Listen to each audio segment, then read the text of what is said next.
For real? Oh, no.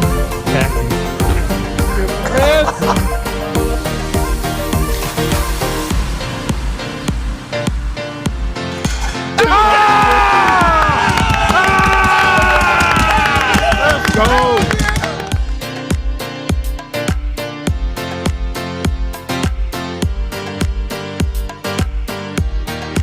Boston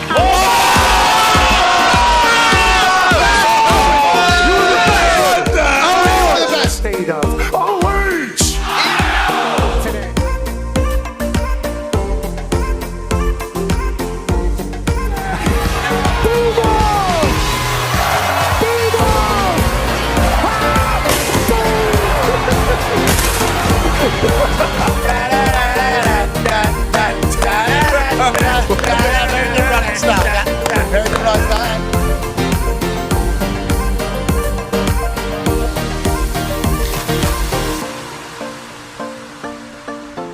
In Berkeley, California. You got it.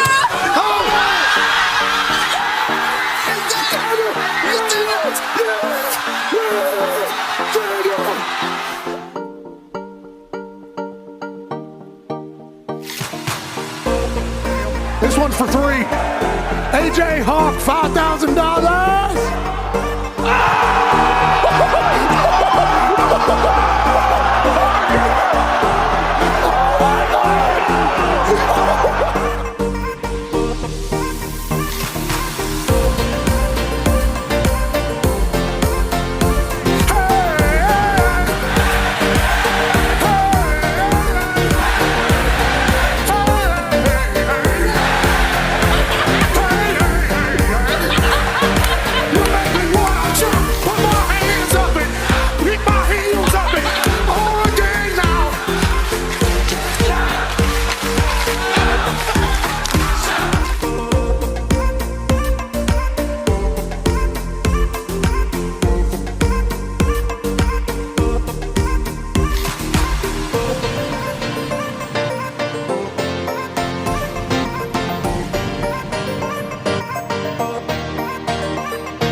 The following program is a collection of stooges talking about happenings in the sports world. It is meant to be comedic informative. The opinions expressed on this show do not necessarily reflect the beliefs of their peers, their boss, or ESPN. There may be some cuss words because that's how humans in the real world talk. If you are young, please seek permission before watching any further. Hey, Why? let's go. This show stinks, and the fact that you listen, we are very, very thankful for. McAfee on the line with a gorgeous assist. The all-time leading tackler for the Green Bay Packers. You pink. Damn it! Be a friend, tell a friend something nice could change their life.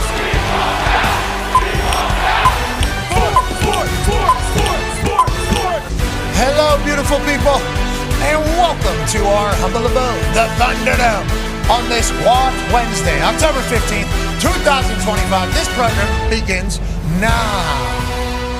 Football! It's magical, and we're obviously going to get a chance to chat about it today for the next few hours, and we can't thank you enough for allowing us to do that for a living. You're the greatest people on earth. We can't thank you enough, and hopefully today we give you at least a reason to say I spent some time with the boys over there in the Thunderdome. We got some great segs today. Oh, yeah. Hey, a lot of good segs today, okay? We got, that seg that really makes you feel tough and gritty. Yeah. We're going into the trenches with 12-year NFL vet, Super Bowl champion, player coach for the Tampa Bay Buccaneers, AQ Shipley. What's up, boys? Can't wait to go into trenches, AQ. And who are the top 5 performing offensive lines coming out of week 6? Who are the teams that have the big guys that are moving at a good pace? Who are the big guys that could maybe lead their team to another Super Bowl, just like the offensive line of the Philadelphia Eagles did last year? Who has the best offensive line in the league? Are they the best team in the league? Because that's what we've learned from last year's study is if you have the best offensive line in the league, you win the Super Bowl. That's modern football. It used to be punch them in the mouth, ground and pound, rugby-style football. We grew up on. I'm 38 years old, especially in the city of Pittsburgh. We got a lot of ground and pound back there. Steel curtain comes around. You think about that old school day. Then there was an innovation in offensive football where somebody was like, holy shit. I believe his name was Hal Mummy, actually. He said, we got everybody in here running faces into each other. We need to separate everybody and make them smaller and just make everybody fast. Then it started kind of spreading everything out. Football started becoming a fast man sport. Football started becoming a less 250, 245 pound linebacker, more 225, 215-pound linebacker, because they got to go sideline to sideline. You see, and that captivated football. That captivated fantasy football. That changed rules of games. You started seeing tight ends become more and more dominant because the bodies were getting smaller in the middle of the field. Wow, they were changing rules so that there'd be more offensive explosion because we want to see points. But now it feels like with all the small bodies on the defense, some offensive geniuses around the league who say, listen, it's time to punch these little dudes in the mouth. Hell yeah. And ground and pound football is coming back with some wrinkles of the explosive football that we love from yesteryear. So football is in a great spot, but it feels like the trenches are more important than they've ever been in the outcome of games. And no offense can really go without a great offensive line. So we learn every single week about the top 5 from AQ Shipley. And this is the definitive top 5. That's right. This is no bullshit. Nobody's arguing. No. This is what it is. Ain't that right, AQ? That's what you're hearing from the offensive line community, I'm sure? Absolutely. They love it. And listen, Yeah, I just go by the tape. I just go by the tape. He's pretty biased, too. If he'll get a text from some team or a player, I love what you're doing on the trenches. Oh, maybe give them a shot. Thanks. You guys were good last week. Yeah, you guys took 5. Look at 5. I mean, it's not going to be in Check there. these DMs real quick. Yep, Raiders are in it this week. Oh, cheers. That can't be what this becomes. This is a very vital piece of information whenever we're gambling on games. 9-year NFL vet Darius J. Butler is here. Everything DB, good D, bad D, obviously. Cannot wait to watch. I didn't pay attention enough to the defenses. Okay. And I think that's kind of a common issue whenever football fans watch games is we're following the ball. Hi. Let's go to the next one. Hi, handoff. Where to go? Is it in the ball? Oh, he's out there. We're following the ball. We don't really know what the hell's going on the other side. You breaking them down for us has been a true gift to football brains and lovers, I think, personally. Today, do we have any, embarrassing defense that we're going to display? How many good Ds do we have? And how many of that bad, limp-ass, bad-ass Ds do we have? We got four good Ds and 2 bad Ds. You always got to have 2, but, you got to take your medicine, see what happened.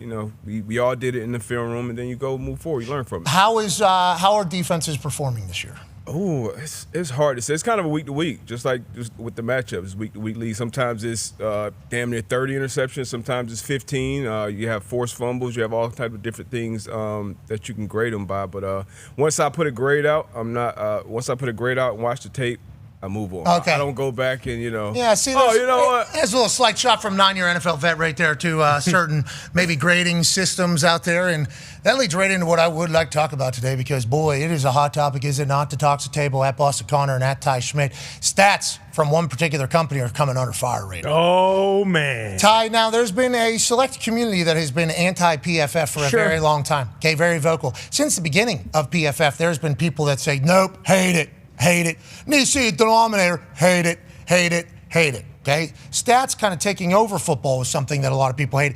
PFF became like the commercial face of stats taking over football because Collinsworth's, they're the Jordan brand of stats, PFF. The authority. Oh, you're saying the authority? Yeah. Okay, I would say also the Jordan brand. I think PFF kind of became the Jordan and the authority brand of like stats commercial companies. Chris Collinsworth tie-in, obviously, and I assume it's a negotiated deal with NBC. Certainly. That they will be used during Sunday Night Football, which is obviously the most watched game every single week. So these PFF things become like the authority on the stats world. And there's been people that have hated that since very, very beginning. Sure. A lot of ex-players and current players hate these things. Now, this isn't the first time or first era of players hating ranking systems. I have been very open about my feelings with the Madden folks whenever I debuted on that particular game. And although I was not a Madden player, everybody around me were Madden players, and they couldn't wait to punt with me their first time. And then all I heard from everybody is how ass I was as a punter in Madden and in life. That's how people felt. And I said, I never met a Madden guy. Has this guy ever watched me kick? Has this guy ever watched me lift? My strength was like 14. Yeah. I was watching myself just get my ass beat by people on this field. I try to throw a football, arm strength went to nothing. I'm like, these Madden people have never seen me throw a football. I've been all-time quarterback in my neighborhood since I'm 8 years old because I can go telephone pole to telephone pole. I'm pump, pass, and kick, world champion. I can spin this thing. You got my arm strength at 13. What the fuck do you know, Madden people? Make me look bad to my family. Okay? That's just my story. And friend. That's just my story. I'm a punter, low-level punter. Think about all the other stories in which these PFF grades have changed ways people's lives have gone. Madden has gone, let alone playing with yourself. Yeah. Getting bombed on by 14-year-old in headset. Right. On you. Bum ass, trash ass. Okay, in real life, though, you literally just lock this person down. So the rating and the number next to somebody, okay, always been a talking point. Whenever one becomes the authority over others, and one becomes like a Bible or like a most definite factoid for people, there is always going to be detractors. And ex-players have been attacking and coaches have been attacking. Spagnuolo, the defense coordinator for the Chiefs, I think 2 weeks ago came out and said, I know PFF is going to say, and then buried it. Yeah.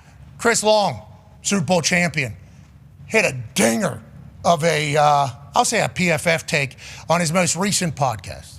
Get Mahomes quarterback 13 of 32 off my television screen. We're talking about legislation, what our kids shouldn't see at school, what they shouldn't be learning about. Like, should we have political ads on television? I want the PFF scores off the TV as bad as I want political ads off the television because, like, God forbid there's somebody watching the game who doesn't know who fucking Patrick Mahomes is. Right. They're going to be badly misguided, brother. 13th best quarterback in the league? I mean, if I was Nandi, and maybe he earned it this year, but I would fucking sue.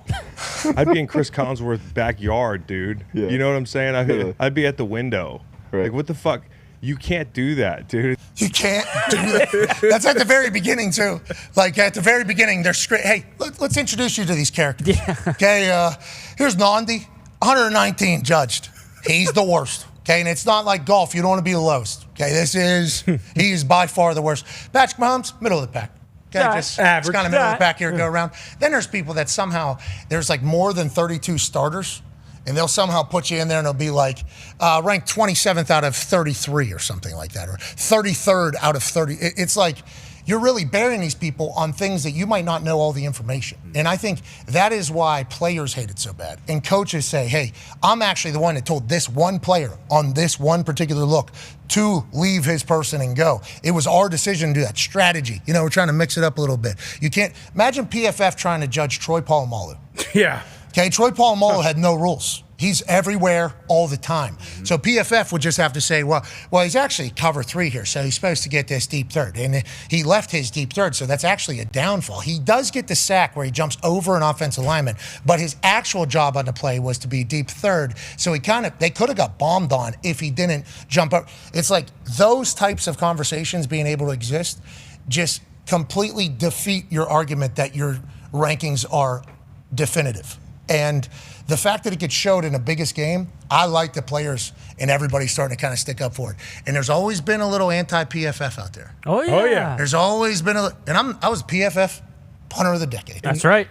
Congratulations. And we celebrated that. I still got the sweatshirt. They sent us hoodies. Yeah. I put the hoodie on. I was pumped about it. Now, I would argue in PFF's case, punting is probably a pretty straightforward one on who's doing good, who's not doing good. So let's make sure we take PFF serious whenever it comes to punting because that benefits me. Now, not benefiting anybody else in this particular world. Then there's situations that brew like, T.J. Watt and Myles Garrett this weekend. So obviously T.J. Watt, Myles Garrett, defensive MVP battles, AFC North. There is real tension here between the two of them on who's the GOAT. Not only in the NFL, but just the AFC North. And Cleveland and Pittsburgh, obviously historic rivalry of cities and towns. And this is AFC North football getting to the quarterback, big tough guys that lead their team. One guy sets the market for the other guy. One guy sets the pace for the other guy. These two have been battling, and PFF has seemingly always kind of leaned towards Myles Garrett. Certainly. Okay? T.J. Watt has a lot of stats, okay, which we thought they loved with stats that would indicate that T.J. Watt is on a historic run, and we should maybe give this guy a little bit more credit. But what PFF says is we're not just looking at stats, even though we are stats people. We're looking at the game. We're not looking at the outcome of the play. We're looking at what's actually happening on the field. You guys watch highlights, we watch film. Here's PFF explaining how Myles Garrett, obviously a loss to the Pittsburgh Steelers, Cleveland Browns, who seemingly statistically wise had much less of a performance than T.J. Watt did, but still outperformed T.J. Watt, and then they dropped the points later after a second eval. But here's PFF guy on the right describing everything about how they got to that score. And they saw that Myles Garrett's grade was ahead of T.J. Watt, and they weren't very happy about it, and they wondered how Myles Garrett was able to get that high of a grade while only having one pressure. Those are the preliminary grades, and we go over the grades, we comb over it, we have our rechecks and everything, and so those are the final grades that we showed you right there. But I do want to say, Garrett still had a really good game in this game. His passer's win percentage was still pretty dang high. He was still a force to be reckoned with in this game. The fact of the matter is, the Steelers had a fantastic game plan for him. They constantly had different looks with tight ends being able to be on his side of the line of scrimmage and chip him and all that kinds of stuff. The offensive line, I thought, played really well in mitigating exactly where Myles Garrett could go and how he could impact the game. If they were running the football, a lot of times they weren't running it at Myles Garrett. They were making him get beyond a chip or beyond the offensive tackle just to chase the running back from behind, and a lot of times he couldn't do it. And to be honest with you, part of this great Aaron Rodgers game, which I'm going to get to more in a second. Yes, please. Rodgers is the perfect quarterback to mitigate a guy Taking like my ears Garrett. out. He's getting the ball out of his hands quickly. He's not dumb. He knows Myles Garrett is to his blind side, and he knows how to just get around that. And so I thought it was an excellent job from the Pittsburgh Steelers game planning around Myles Garrett to make him a non-factor in this game. That didn't mean that Myles Garrett did not have a good game. I thought he was a presence. He was impactful. He was still winning a lot of his assignments. But by the time he was able to win versus a tight end and versus an offensive tackle, that ball's gone. Yep. And Aaron Rodgers knew that. And so it was just a hat tip to what the Steelers were able to do, I think, from a philosophical standpoint going into this game to neutralize a great talent like Myles Garrett. So hats off to what Pittsburgh was able to do. PFF guy on the right says this was actually a compliment to the Pittsburgh Steelers because of how good of a game Myles Garrett had, and he didn't have much of an impact. Now, if that's going to be the story for all of your rankings, in your ratings, that needs to be explained on the PFF rankings on Sunday Night Football. Certainly. Hey, these are actually rankings off of thinking how good of another team actually did against how you actually did for your assignment. Now, what is your assignment? We're kind of guessing here. We think that your assignment is to do this on every single play. I appreciate the fact that he said Myles Garrett had a good game. Pittsburgh Steelers just out-schemed this guy. Now, granted, there's swats and jumps and other ways you can affect if you're not getting home because of how quick it is, and there's different ways to affect the game, and getting to the quarterback is a part of it. Stopping the run is obviously a part of it. But it's like all these little qualifiers that they have, I don't think the general public knows. So whenever you're putting the ranking system up, I think maybe we should put a follow-up graphic that also explains everything he just said there. Okay, PFF guy on the right, I think he nailed it. Okay, and it does make sense with what he said whenever you hear him say how he said it.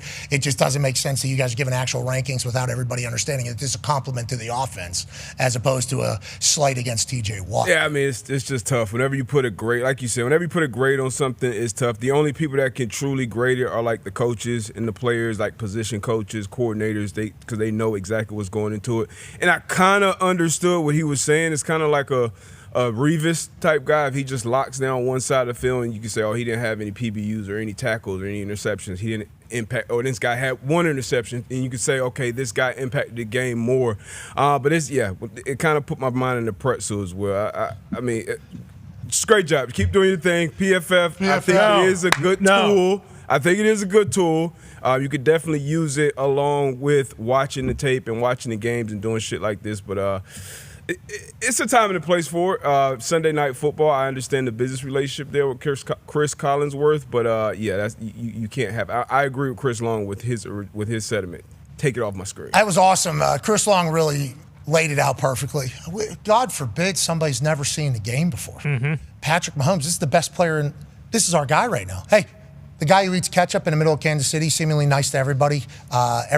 He's a hardworking guy. And he's already in the GOAT conversation. He's not even 30 years old. Let's try to make him look good at the beginning of our biggest show every single weekend. Instead, somebody seeing that he's just middle of the pack in the NFL. That's a funny way for Chris Long. Chris Long saw that and was just disgusted. Yeah. I would like to know what they did to Chris Long.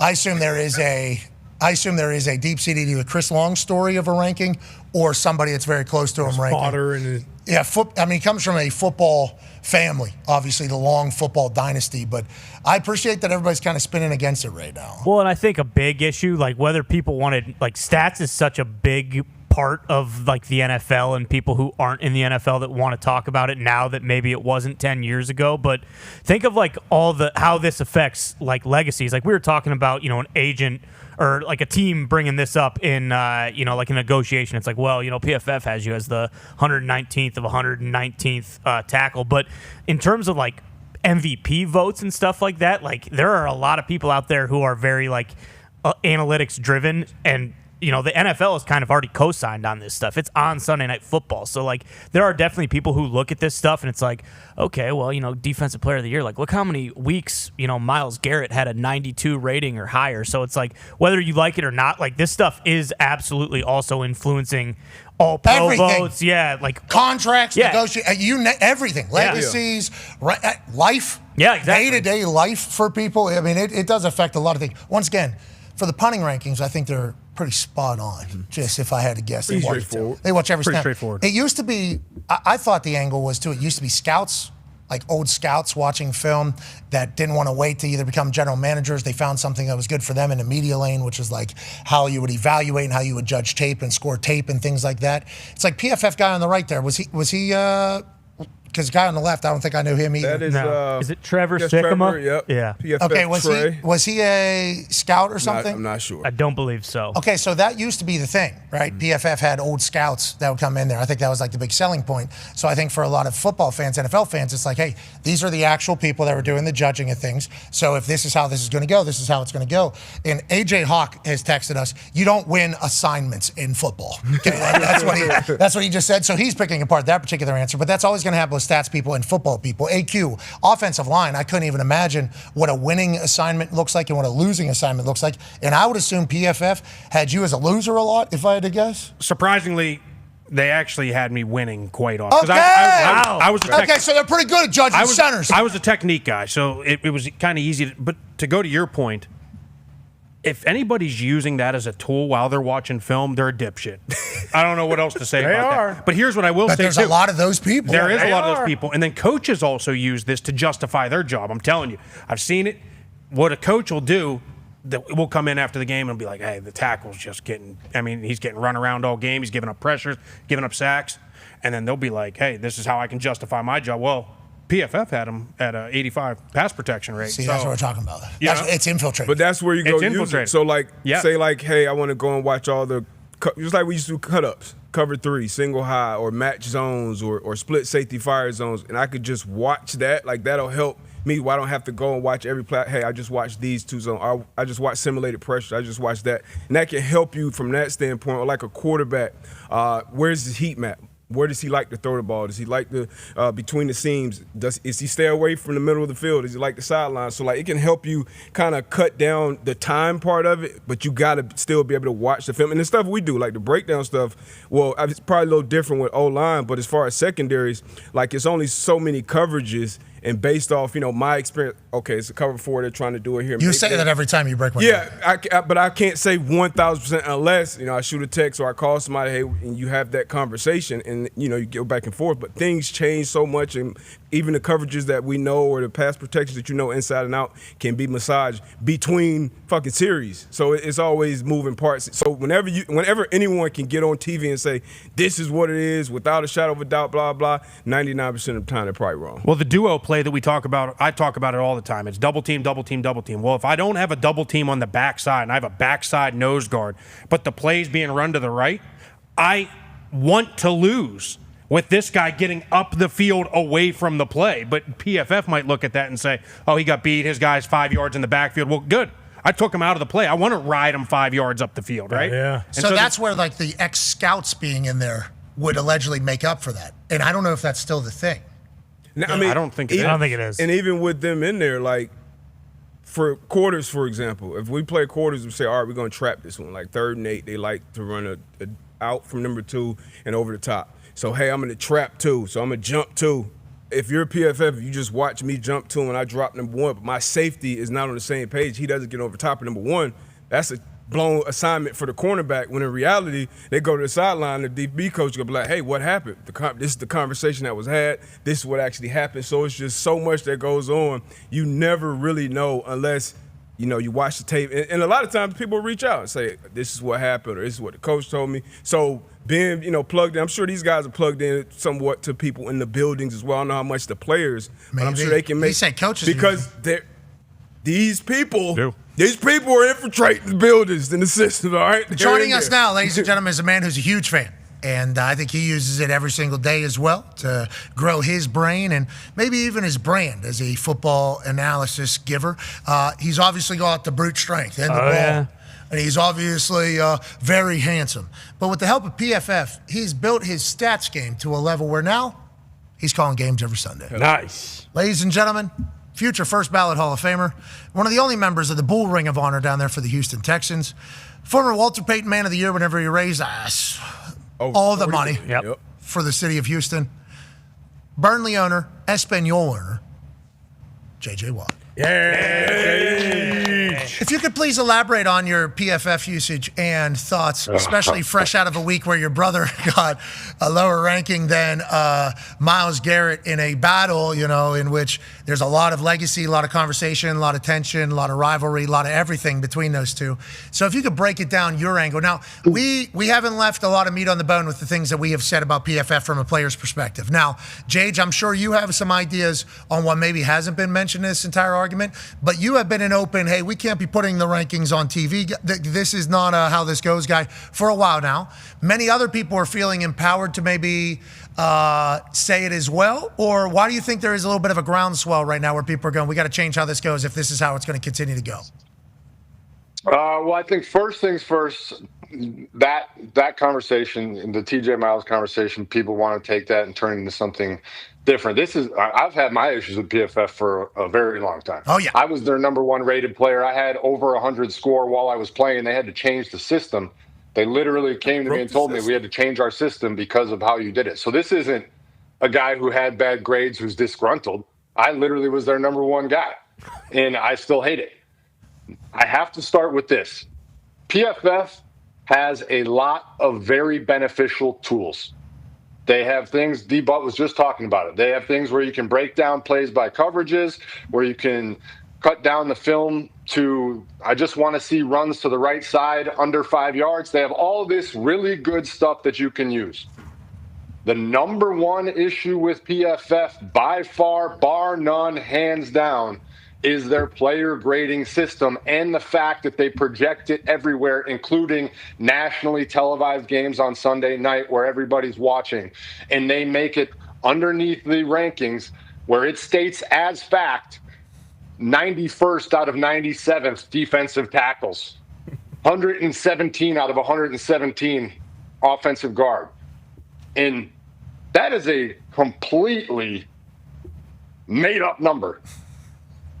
That is not like the coaches around the league and the players around the league. That is a guy or guys in the back room. I'm getting hot. I'm getting hot. Oh, I like Keep that. going. Love it. Okay. Keep going, Hey, Jay. this is how you summon some change. Exactly. You got to get passionate. Personal stories of Uber drivers telling NFL passengers that they break down film for PFF. and that they watch the TV copy only and put a grade out after the game. And Uber drivers. You can't watch film on the TV copy and create a grade.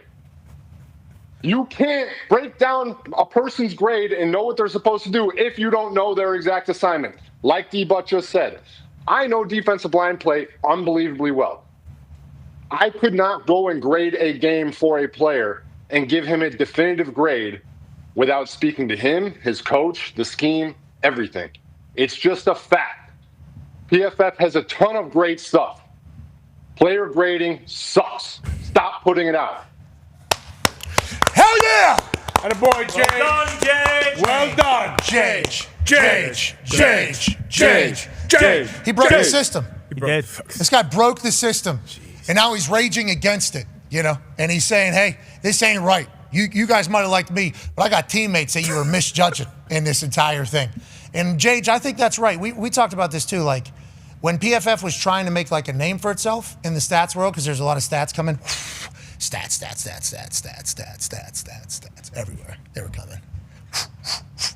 We're coming for your sport, bro. Mm-hmm. We got a whole new area to do it.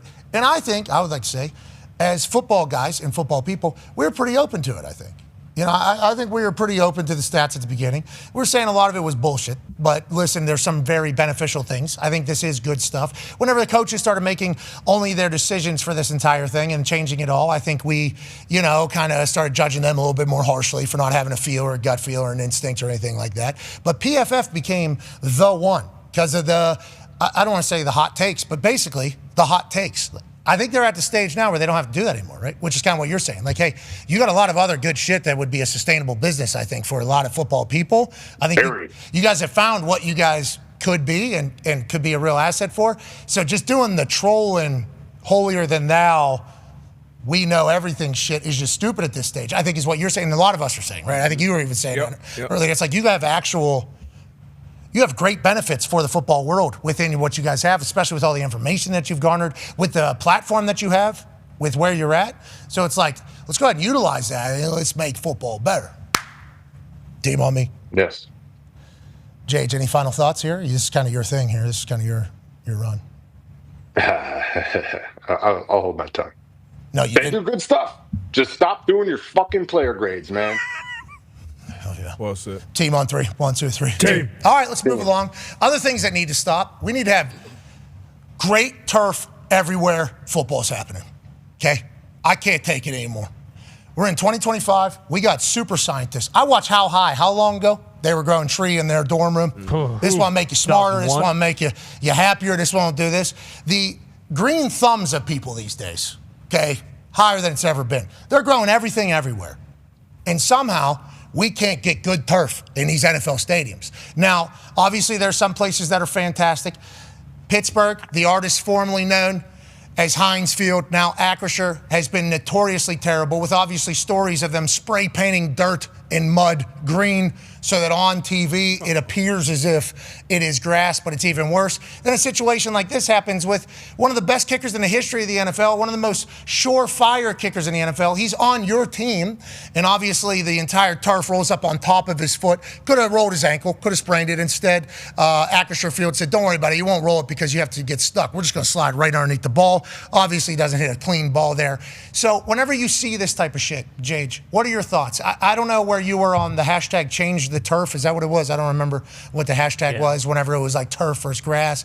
You've been on the record saying to us, like, hey, I've gone to some of these soccer games where they put the grass on top of the turf. That shit's not the greatest either. What are your thoughts on what's going on in Pittsburgh? And what are your thoughts on the turf thing kind of as a whole in the NFL that kind of we revisit every, 15 months or so? Yeah, I mean, my first thought, because you could tell that this field was deteriorating throughout the course of the game. We were there, we were calling the game, and you could tell, and we had stuff ready because we thought that something might happen like this, just witnessing it. And my first thought was, well, this is an anti-turf or anti-natural grass argument because you obviously have the whole turf argument going. But I also know that the Steelers, they had already planned to switch the field out after this game. I think they switch it out 3 times throughout the season.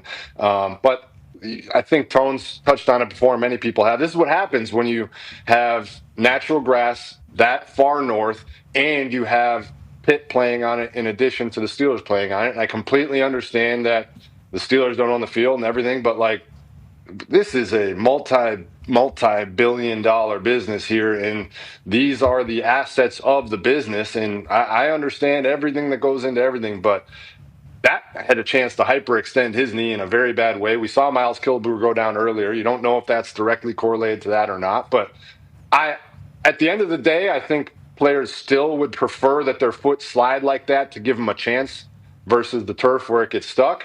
But that field was really, really bad, and it's very rare you see players like Aaron Rodgers and Cam Hayward come out and just blast their own home field the way that they did after the game. See, Aaron Rodgers obviously knew there, thinking to himself, probably with how high he has held the Pittsburgh Steelers in his mind. So the way Aaron has always talked about the Steelers, Pittsburgh, everything has always been like in very high regards. Like McCarthy being his coach in Green Bay, and McCarthy still, he's got pictures of Greenfield behind him in his office. Like, Aaron knows Pittsburgh's been around Pittsburgh, has always held the Steelers in high regard. It's AFC Green Bay Packers is basically how he's always talked about the Steelers. So I assume whenever he gets on that field and it's like that, he's like, this is not like what. Lambeau's immaculate. Like he's probably mind blown, I think, but also saying like, this is not how it's supposed to be. You guys are like this is the franchise. This is not how this is supposed to go. And I saw a lot of people, Tone Diggs included, talk about the Pitt field, and Ben Roethlisberger said on football in the same exact thing. He said they need to build like a 35,000 person stadium in Oakland a little bit. Going to be tough to find that room, I think, in the city. It's going to be difficult to do that. But a lot of people have been saying get Pitt their own stadium, even though the city owns it. And then a lot of Pitt people are saying we didn't have a game for like 8 days before that. So why are we? What are we? What are we? We don't even play in there. Let's go to Hammer. Dahn. Tone, you've been taking it on the shins pretty good. I think a 48-year-old in Robinson went after you pretty good, and then obviously that spurred some other conversations around Pittsburgh. But then Ben Roethlisberger comes out and kind of echoes your sentiment. You're not the only one. How do you feel right now about what is possible for the future of the city of Pittsburgh with their stadium set up? And how are the shins after the 15,000, 20,000 people that go to every game took out their broomsticks and hit you on the shins? Yeah, I fired off that original tweet that Foxy put up in the moment there. And Pitt has always been the easy target as far as firing shots at the field. Yes, I know they lease it with the Pittsburgh Steelers. Neither of those places own it. And then I did fire off some other tweets after that, after I started getting attacked, because I am not really good at, just letting it go and not going cutthroat at places. So, yeah, they got upset. The Shins took it quite a bit. That's fine. That's going to happen or whatever. All I want is, like, yes, I know it's north of the Mason-Dixon line and they share it together, but, like, there's other places that share fields with college football teams. I believe the Eagles do it and others, and their grass is fine. I'm really just frustrated. Like, figure it out, because if Boz would have got hurt there, that's an absolute disaster. And in that city, I just hope everyone realizes what the pecking order is, and it's Pittsburgh Steelers, and then it's everybody else. So if it's going to help the Pittsburgh Steelers, yeah, I think you should only play Steelers games. On that note, I think some Pitt fans really turned heel thinking that they were more important than the Steelers on the internet. I saw some of that. So they kind of worked themselves into a shoot, brother. So they kind of went into a circle. But I think all we all want is just a perfect setting and environment for great football. Is this not the NFL? Is this not the highest level? It's pinnacle. Okay, you're talking about Boswell getting hurt. TJ's making $40-some million a year. Myles Garrett's making $40-some million a year. If Aaron Rodgers, first ballot Hall of Famer, if any of those guys get hurt because of the bullshit, that story is obviously magnified. Boswell having that happen, it's a kicker. That's one of the greatest of all time right there. Like that kicker Boswell is one of the greatest of all time. There weren't people putting Pitt up ahead of the Steelers. They were acting like it, bro. Yeah. They were acting like it. Yeah. I mean, I've turned down a few Pitt games in my day and seen those yellow seats, all right? Screaming! They're screaming at you through the screen. It's nothing wrong with the good program, great history. I've turned on those games, and I've seen the yellow seats. Yeah, you can hear the yellow seats with your eyes because it's in the quad box, and it's just like the whole thing. I've heard people even describe it as those yellow seats are spitting through the screen because they're so loud. Like if it was black seats or something like that, or blue seats, I think it would just kind of blend in. The fact that it's yellow, it's like we see everyone. Like we see it all. And I'm not saying that Pitt doesn't have their diehard fans of the University of Pittsburgh. I think people would die for the University of Pittsburgh. They got them. There is Pitt. There are those types of people. Now, I do think not a lot of them have the opportunity to go to the football game still, because we all, just like Jage said, we all have eyes. We watch the game. But now, if that field's perfect, nobody cares about anything. So let's figure out the grass. Exactly. Let's figure out the grass. Why doesn't your dad go down there and figure out the grass? How's he on a lawnmower? He's got a Z-turn down there? Ooh. We got to make this thing go ahead and tie in. He should, because he hates Pitt as much as he loves the Steelers. All right. Let's go to the next conversation. Speaking of injuries, I don't know what I'm talking about. We had 4 very serious injuries in the Indianapolis Colts game, one including a neck on a special teams return, where I believe the guy got released from the hospital later in the night, so we're very thankful for that. That was scary in real time. But obviously, Mooney getting hurt in a pregame warm-up. Anthony Richardson gets hurt doing a band exercise. And then Marvin Harrison got concussed right in front. I mean, there's a lot of injuries. What are you guys doing pregame in Indianapolis? What is going on pregame in Indianapolis? Good question. We don't know. We're winning. I know that. But I think we should dial it back a little bit, because we can still win without losing guys in a pregame warm-up as they're running little snake. Oh, my Too locked in. man. It looked like he put a shoulder into him. Like, I don't really understand that right there. No, he was in the middle of doing his thing. Trying to avoid him last second. Come on, there's He a was little doing his thing. No. shoulder Yeah, bump right. right there. Our team's tight, bro. Don't think about that. Don't talk about that. He was. He felt terrible about it as well. You know. So what's that? He's moving. He tried to scoot out of the way. Yeah. He slid his butt a little bit out to the side. I got the Colts this weekend. I'm gonna be watching those pregame warm-ups close. Okay. Gonna see what's going on out Thanks there. for keeping an eye on it, Jage. We need you to do that. We need you to keep an eye on it. On the pregame warm-ups for you. On that note, what was your routine? Did you do pre-workout warm-up? Yeah, I did the pre, but I did it way too hard early in my career. So I learned to back the pre down and ramp up the pre. You were doing you do the pre, you get too excited. Do you remember what he became in the pre? J.J. Watt's playing catch with every kid in the city. Yep. You remember that? When did you start doing it? Did you do that to save yourself from running all over the field? So you didn't wear yourself out there? Like, I need to do something, but I can't just run my life away here on the field? Is that how that started? How did you start that? It actually was a nice little warm-up. But no, I started because so I grew up in Wisconsin, Green Bay Packers fan growing up. And I went to training camp literally one time. They have open training camp. And I remember going to the players' parking lot after and standing outside the fence. And I had literally a white T-shirt. And I threw it over and hoping somebody signed it. Didn't even know who it was. Probably a practice squad guy or somebody. Signed it and threw it back to me. And I was like, that was the coolest thing of all time. And so in the NFL, I always try to find like that thing where some kid is going to a game for the first time ever and is going to have a memory of that day. How can you make that memory a special one? But you have to keep it rolling. I couldn't sign autographs for everybody before the game, so I was like, I'll play catch. Like, it takes 1 second for each person, and I can hit a shitload of people as I go around the stadium. So I just make one quick lap before I went in and played catch with as many kids as possible. I thought it was good for the game, what you did. I thought it was good for the game. I like the fact that in every city, they were catching it and throwing it back to you. You know, like some of those places, you throw it into the stands and they hate you. They're taking that thing, throwing it backwards, out of the stadium. You know, so the fact that they didn't do that, I think that was the tip of the cap to you as a person. But that pre-workout that you were talking about losing your mind during, it's organized chaos out there. I don't know how more injuries don't happen. After seeing this, and it was my mom actually had eyes on it. My mom was already at the game, and she sent a text to the group to me, and then D-Bone was at the game as well, sent a picture, and my mom was like, somebody just got really hurt in warm-ups or whatever, and it was like, how? It's 2 hours. How is there anything happening? And we learned it's one of our guys. And guess what happens, I feel like JJ? It's DBs, because you're going backwards, and those, like the punt returners, where they're like, you don't know where that ball's going, you don't know what's going on. Like, those are the two, to me, that are the ones that have the biggest chance of getting hurt, and clearly here was one of them. D-Butt, did you participate in this? Did you have to clear out 30 yards of space? Yeah, you just kind of know, and the person throwing the ball to you is kind of responsible too, in my opinion, because obviously they're leading you either right or left. But you usually take a peek back. You're not just out there just blind. Depending on what time, depending on if it's home or away, you will have, the time and you will go out there and warm up. But you knew you're kind of area of the field that will be safe. It looks like Ogletree was kind of coming kind of out of nowhere off the sideline, but once again, like those, I don't know if they're coaches or trainers or what they were, but they got to be responsible too, because you don't want guys getting hurt in warm-ups. Just like in practice when shit's on the sidelines, like, that one time, first, second day of training camp is maybe a loose helmet or a loose pad on the sideline, and everybody just kind of stops like, fuck is going on now? So it's the same thing with pregame. You can't let your big time corner get hurt pregame. And there's no like designated places for people, but there's like unwritten rules. It's like an interesting. It's a very interesting dynamic.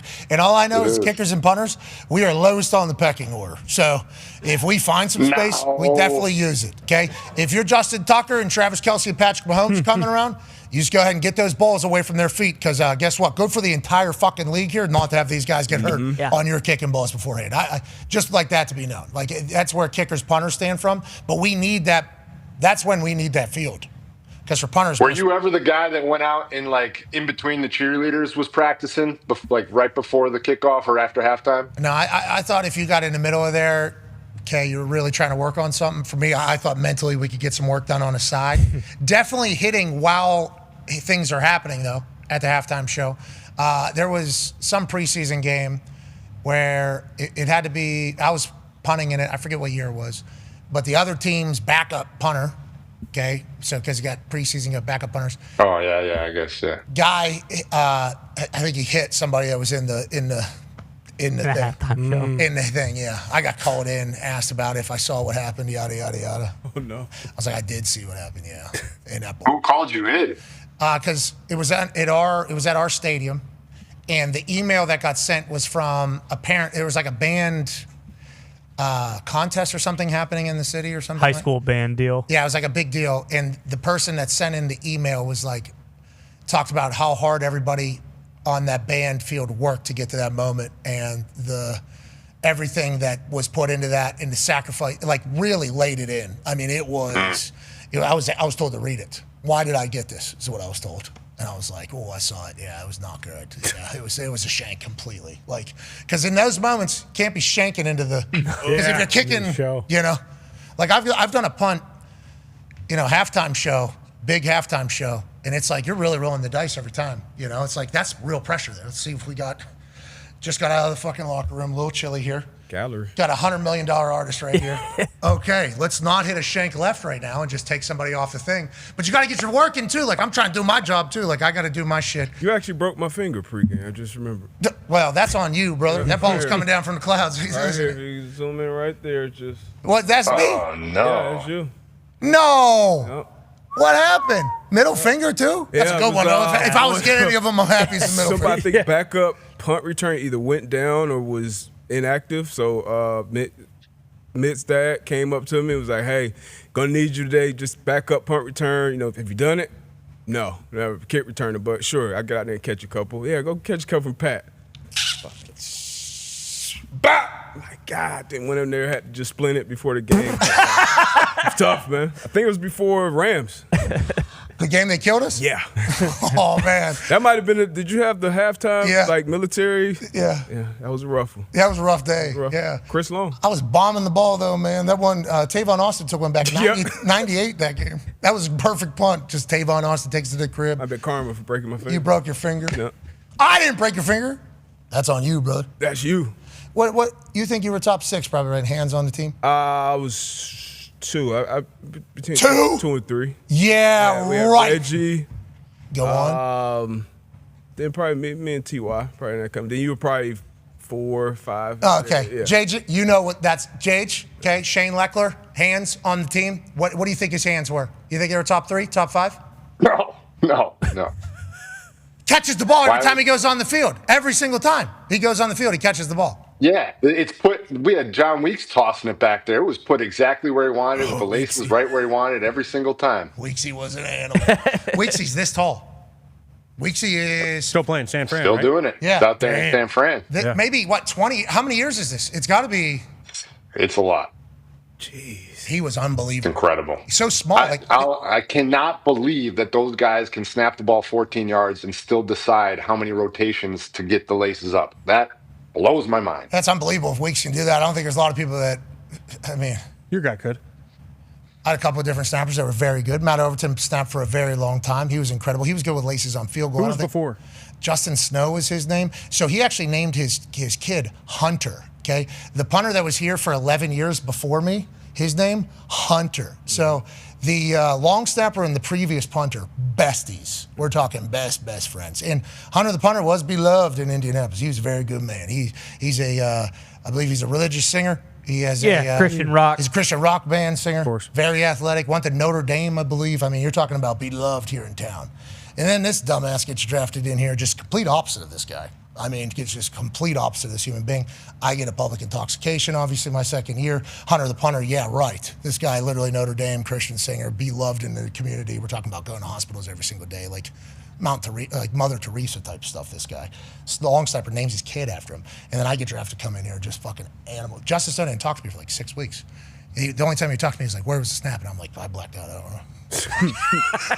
And he's like, what's that? I'm like, I don't know where it's. I don't remember. Sorry, I just kind of go out there and do my thing.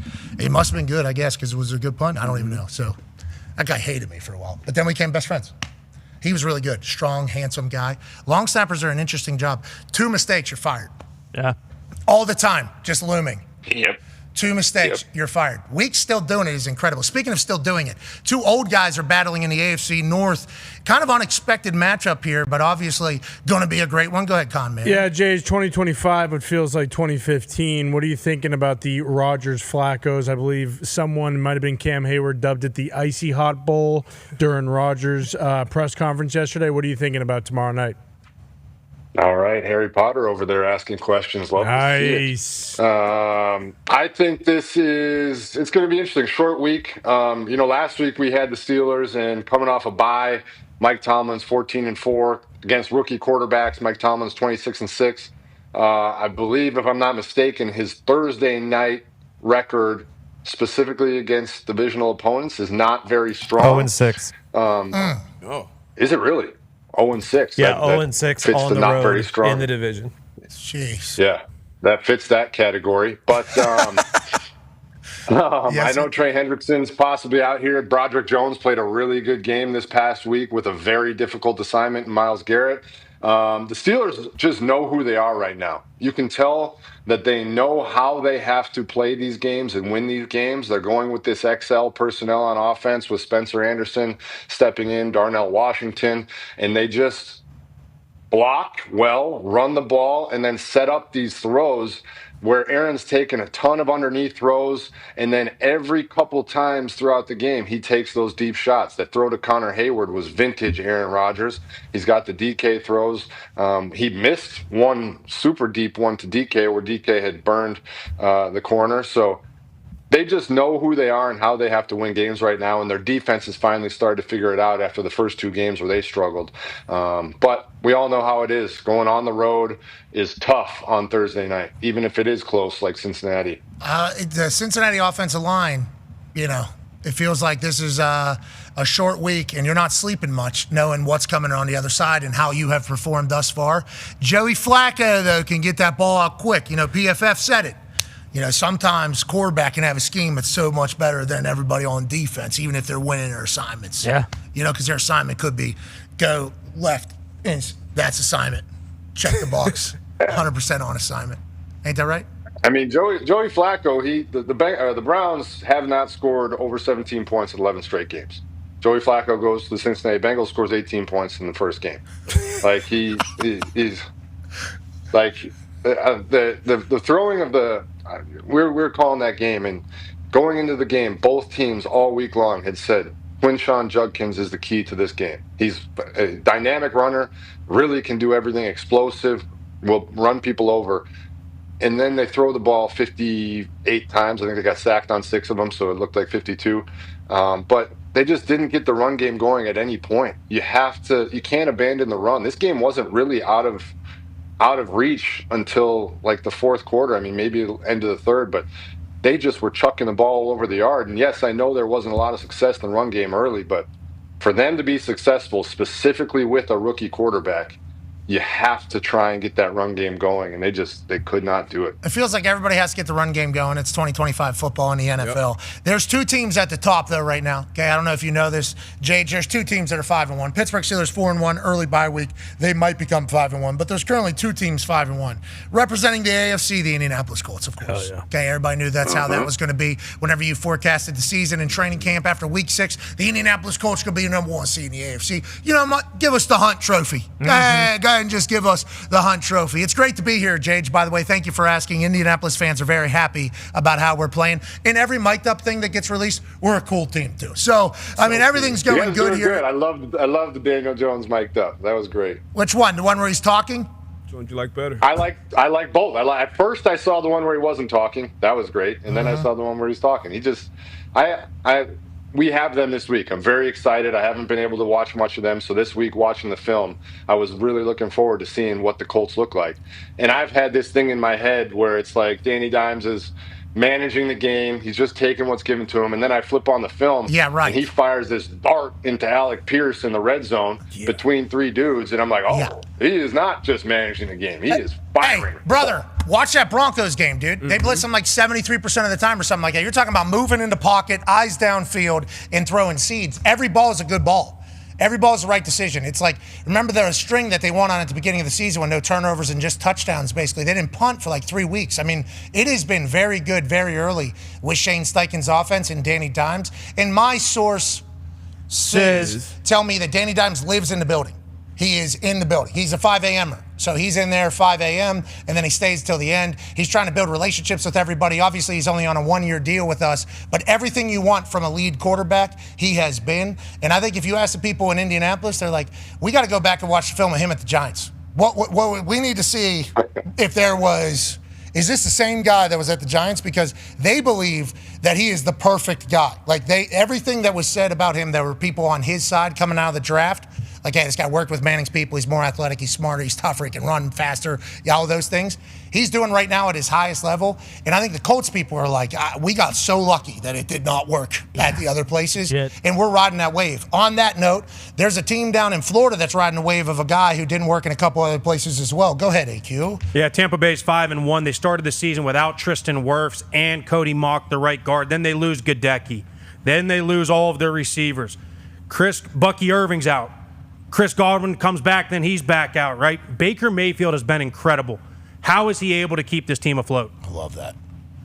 I mean, like, his skills are underrated. I think we put so much on his moxie and his persona and everything that he has from that standpoint that his arm is great. Obviously, his ability to read the defense, break him down, but his ability to escape and to run and to just do whatever it takes. And then once you add on the fact that he's just never dead at any point in any game, and he has this, like, standing in the tunnel against Seattle is such a great visual of him and who he is. And when you have a guy like that slinging it in your backfield, you just believe in yourself more. The defense believes in themselves more, where they say, if we get one stop here and give it to him, he's going to take us down the field and win the game. The receivers are catching balls that they might not have caught before. O-linemen are blocking a little bit longer and getting that extra little push. There's just that is very, very real. And I think it's such a cool aspect to his story, what he had to go through in the middle. And obviously you wouldn't want to have to go through those Panthers years and all that stuff again. But to see what he's playing like now after people wrote him off a few times, guy's a baller. It's awesome. You think he's pre-workout guy? Ooh. Before game and halftime? He does seem like he could be, but then if you also told me, like, no, he's just like raw a dogging mental it out there, pre-workout guy. Yeah, I could see that. Salt's big time. He's definitely playing with Zinn in too. Okay, yeah, which has to that's Baker Mayfield experience. Like, he feels like he's drinking beer in the parking lot with the O-line. Like, that's the type of guy he feels like. He feels like Gus Swayze, the video that the Buccaneers re-put out of him being dressed up as a super fan in one of the workouts, fantasy camps, and throwing it. That is how he plays, which I think is why he's so beloved down there. I'm so happy it is working for them. I can't wait until they have their full fleet. Now, you aren't a full season into it yet, but you've been doing a great job calling games. D-Bud has a question for you, JJ. Yeah, JJ, going into week 7 now with your new gig in the booth every week. Like, how's it been? What's kind of been the biggest, I guess, challenges, biggest surprises so far in the year for you? Yeah, I love it, man. It's so much fun because you're in the stadium, you get the adrenaline, you have no idea what's going to happen on the field, and you're just reacting live. Probably the biggest changes for me have been preparation during the week. Just learning what I need to know and what I don't need to know. Early on, it was an unbelievable amount of information on my boards, and I learned that like some of the stuff was not relevant and I didn't need it, and I've transitioned to adding more stuff that is actually useful during the game. But smart, being able to see trends, being able to see how teams attack certain things, and as a player, you attack the week and you're watching one side of one opponent. I'm only watching the offense of the other team, and generally mainly the offensive line, and just figuring out how I have to attack them. For this, I have to watch both sides of both teams. So it's a lot more global view of the game and trying to figure out all these different aspects and how they play together, and then making sure you explain to the viewers in a way that's comprehensible to them. This last game, there were some really good examples. Dylan Gabriel had thrown a couple balls over the middle that were caught, but his guys took big hits. And then they started to be looking at the safety instead of looking back at the ball, and they dropped a couple because of that. And we had some really good shots, and I thought that was a really cool thing to kind of be able to show and talk about on the broadcast. Yeah, that's great. Anything that, you can show that people don't normally see is a good thing. But also, you got to talk about what we're seeing.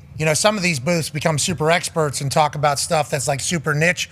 And it's like, how many people understand what the hell you're talking about? I think you do a great job of dumbing it down while making it great. And it might be because of just who you are and where you come from. On that note, Ty has the last question for you. Yeah, JJ, look, I know you're a big-time entrepreneur, okay? You own multiple soccer teams. I saw a report on the internet. I don't know if this is true, but it basically just said, hey, if Luke Fickell is to get fired at Wisconsin, J.J. Watt has already said, I will throw my hat in the ring. I will go back to Madison, and I will help restore the Badgers to glory. Is there any truth to that, and can we be expecting that? Because AQ already said, hey, listen, I want to go coach at Penn State. Whoa, did he? Yeah, this morning. Wow, did he? Yeah, this morning he said that. Yep. Several times. I mean, what James Franklin was getting paid, I think anyone would take that job. Okay, that's not we wish James Franklin his best. On that note, Jage, you own Burnley, you own Espanol. College is like professional sports now. Have you thought about dabbling maybe Penn State? Ooh. The life of a college football coach has absolutely no appeal whatsoever to me. I like coaching football, like just the pure on the field excellent, like helping guys be better at what they do and create the best they can. But then you add in all the meetings, you add in all the hours, and you add in recruiting and the traveling and having to go to these 17-year-old kids and be like, hey, you're the greatest in the world, come to our university. Then you add in the NIL and the boosters and people coming at you after the game. You didn't cover the spread. What's going on? Like, I don't want to deal with any of that shit, man. You could pay me $50 million, and I don't want to go and do that. That's J.J. Watt, living legend, saying there's no dollar amount on freedom and happiness. So go ahead and find yours. Our happiness comes from talking to you every week. You're the man. We'll be back on the other side. Goodbye.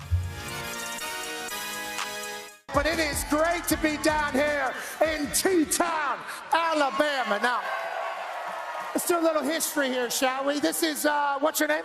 Gabby. Gabby, you're a senior here, right? That's correct. And what is your major? Chemical engineering. Okay. Okay, have you ever kicked anything before? No.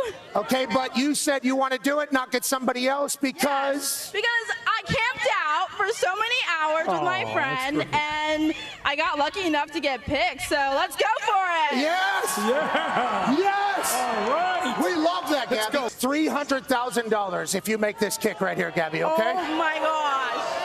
That seems fair. I don't know what a chemical engineering degree costs, but hopefully that'll help towards it all. My parents would love that. Okay. I'll throw in $200 as well. He's throwing it to $500,000.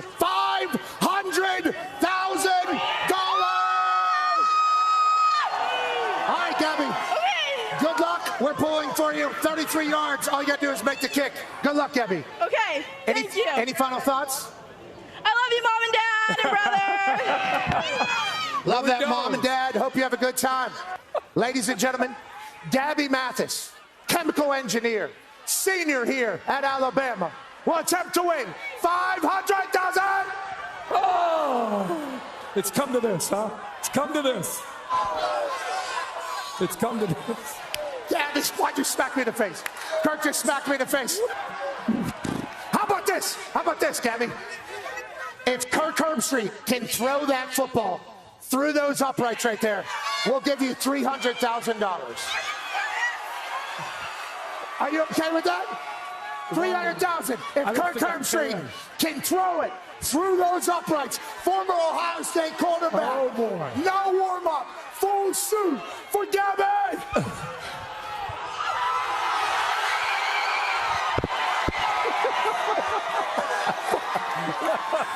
Get Gabby, get Gabby, get Gabby. Congratulations, Gabby. All right. It's getting even more pricey. Kirk Herbstreit, I did not know you had that in you. You son of a bitch. Oh, that's great. Gabby, it's for you, your mom, your brother, the whole family. Congratulations, and Kirk, good on you, man. It was close. Back to you, Reese. Jeez. Way to go, Gabby. I want a moment. You know, I love the fact that Gabby wanted the experience. You know, blue-eyed Buckeye still got a little sing in that arm of his. The following program is a collection of stooges talking about happenings in the sports world. It is meant to be comedic informative. The opinions expressed on this show do not necessarily reflect the beliefs of their peers, their boss, or ESPN. There may be some cuss words because that's how humans in the real world talk. If you are young, please seek permission before watching any further. Hey. Why? Let's go. This show stinks, and the fact that you listen, we are very, very thankful for it. McAfee on the line with a gorgeous assist. The all-time leading tackler for the Green Bay Packers, you pig! Damn it! Be a friend, tell a friend something nice could change their life.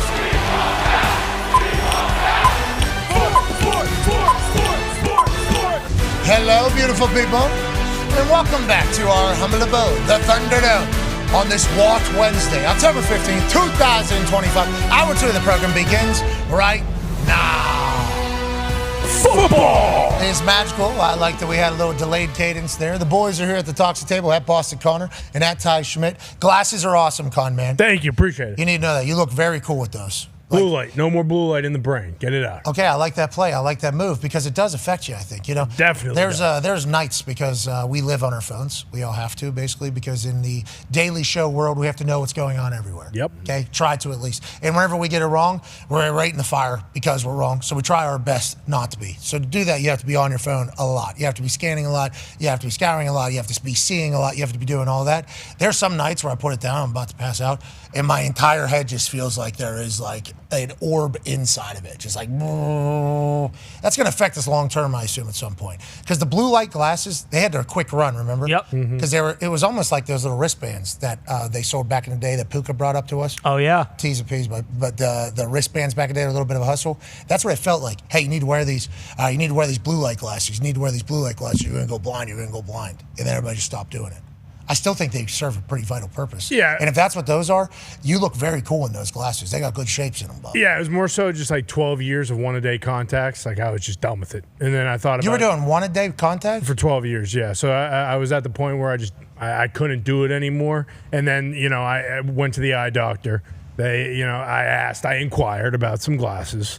And they told me, hey, the 5-star treatment, they got blue light, they got the whole nine, the whole kit and caboodle. Never actually had a fitted pair of glasses, so yeah, it's nice. I think they look cool. I think it's a good pair of glasses. I assume you feel better too because you have to do it. Sleeping much better. Like my whole life is better. I can imagine. It's stabbing yourself in the eye every single day with the contacts is crazy. I never did that when I had contacts. I left them in, 2 years or so. It turns out your eyes get real swollen and they get really worried about you after you surgery. I would not recommend that. Yeah. I would not recommend that to anybody. 9-year NFL vet Darius J. Butler's here. Can't wait for everything DB, good D, bad D. And 12-year NFL vet, Super Bowl champion player coach AQ Shipley's your good shooter. We're going to go into trenches and maybe get some takeaways here in a matter of moments, but we need to head to an attic in Ohio. College football national champion, Super Bowl champion, Ryder Cup winner, ladies and gentlemen, AJ Hawk. Yeah, Hawker. Hawker, how you doing, pal? I'm good. I thought the blue light glasses were out. Didn't they prove that those things don't do anything? Well, that's what I'm saying. It was kind of like the wristband. It kind of came through, going to save your life, and then it keeps it moving. Now, I don't know if the blue light glasses will stop my head from feeling the way it does when I stare at my phone for too long, especially in the dark at night. But it feels like it's part of the 5-star package that's currently sitting on Connor's face. Yeah. Who proved it? Was it the FDA or the WHO, or was it one of those companies we definitely trust? Good question. Okay, all that's right. actually a valid question, And valid question. There's going to be stats from both sides on that, which is once again another thing that we have to try to figure out as we're a daily show, lucky to do it, thankful to do it. Speaking of daily shows, we could kind of sense that maybe the PFF wave was rolling in a certain direction. Now, it's always had its detractors. I mentioned this a couple different times. Always had people against it. Most notably, the people that have played at the highest level or coached at the highest level, seemingly the most against it on a regular basis because you're making up a definitive number about things that are not definitive. You have no idea what actual rankings could be, but PFF saying, no, we're just trying to give general audience a general idea of what it is. Well, it's like you're changing lives. Chris Long's take was hysterical. We're talking about legislation about what kids need to be seeing in school. We don't need kids seeing that Patrick Mahomes is 13 out of 32 as you're incredibly blurry. Maybe you need to get some 5-star package over there on your screen or on your camera. We need to call you back. We'll certainly call you back. You're going to have to reset that thing, AJ. I was excited to get his take on it because AJ sent a text in the middle of our argument and says you can't win an assignment. He feels the exact same way as everybody else does. We'll get back to that with AJ. Let's head over to Hammer. Dahn. AP Tone, listen, college ball is heating up, and it feels like we had the biggest road win of the season. AP put out their top 25 on Sunday. Stanford Steve put out his top 15, I believe, yesterday. And you now officially going to be putting out your college football playoff prediction as we sit after week 7 of college football. Is that accurate, Tone? Yeah, I figured at the halfway point this was probably a good time to do this. I saw that everyone was putting out their top 25s and stuff like that. That's all fun and good. This is what really matters. The playoff and the playoff bracket and what's going to happen here is what really matters at the end of the day. So, yeah, I wanted to put one out. And how do you feel? What is the storyline of yours? Obviously, your number 1 team is Ohio State. Number 2 team, ACC champion, Miami. SEC champion, number 3 seed in Alabama. Number 4 seed's the Big Ten runner-up in Indiana. Exactly. Yep. They make it to the Big Ten finals and lose and still get a bye because they're ranked in the top 4. Yeah, Ohio State is clearly looks like the best team in the country, and they're defending national champions. So at this point, it's hard to predict any losses for them.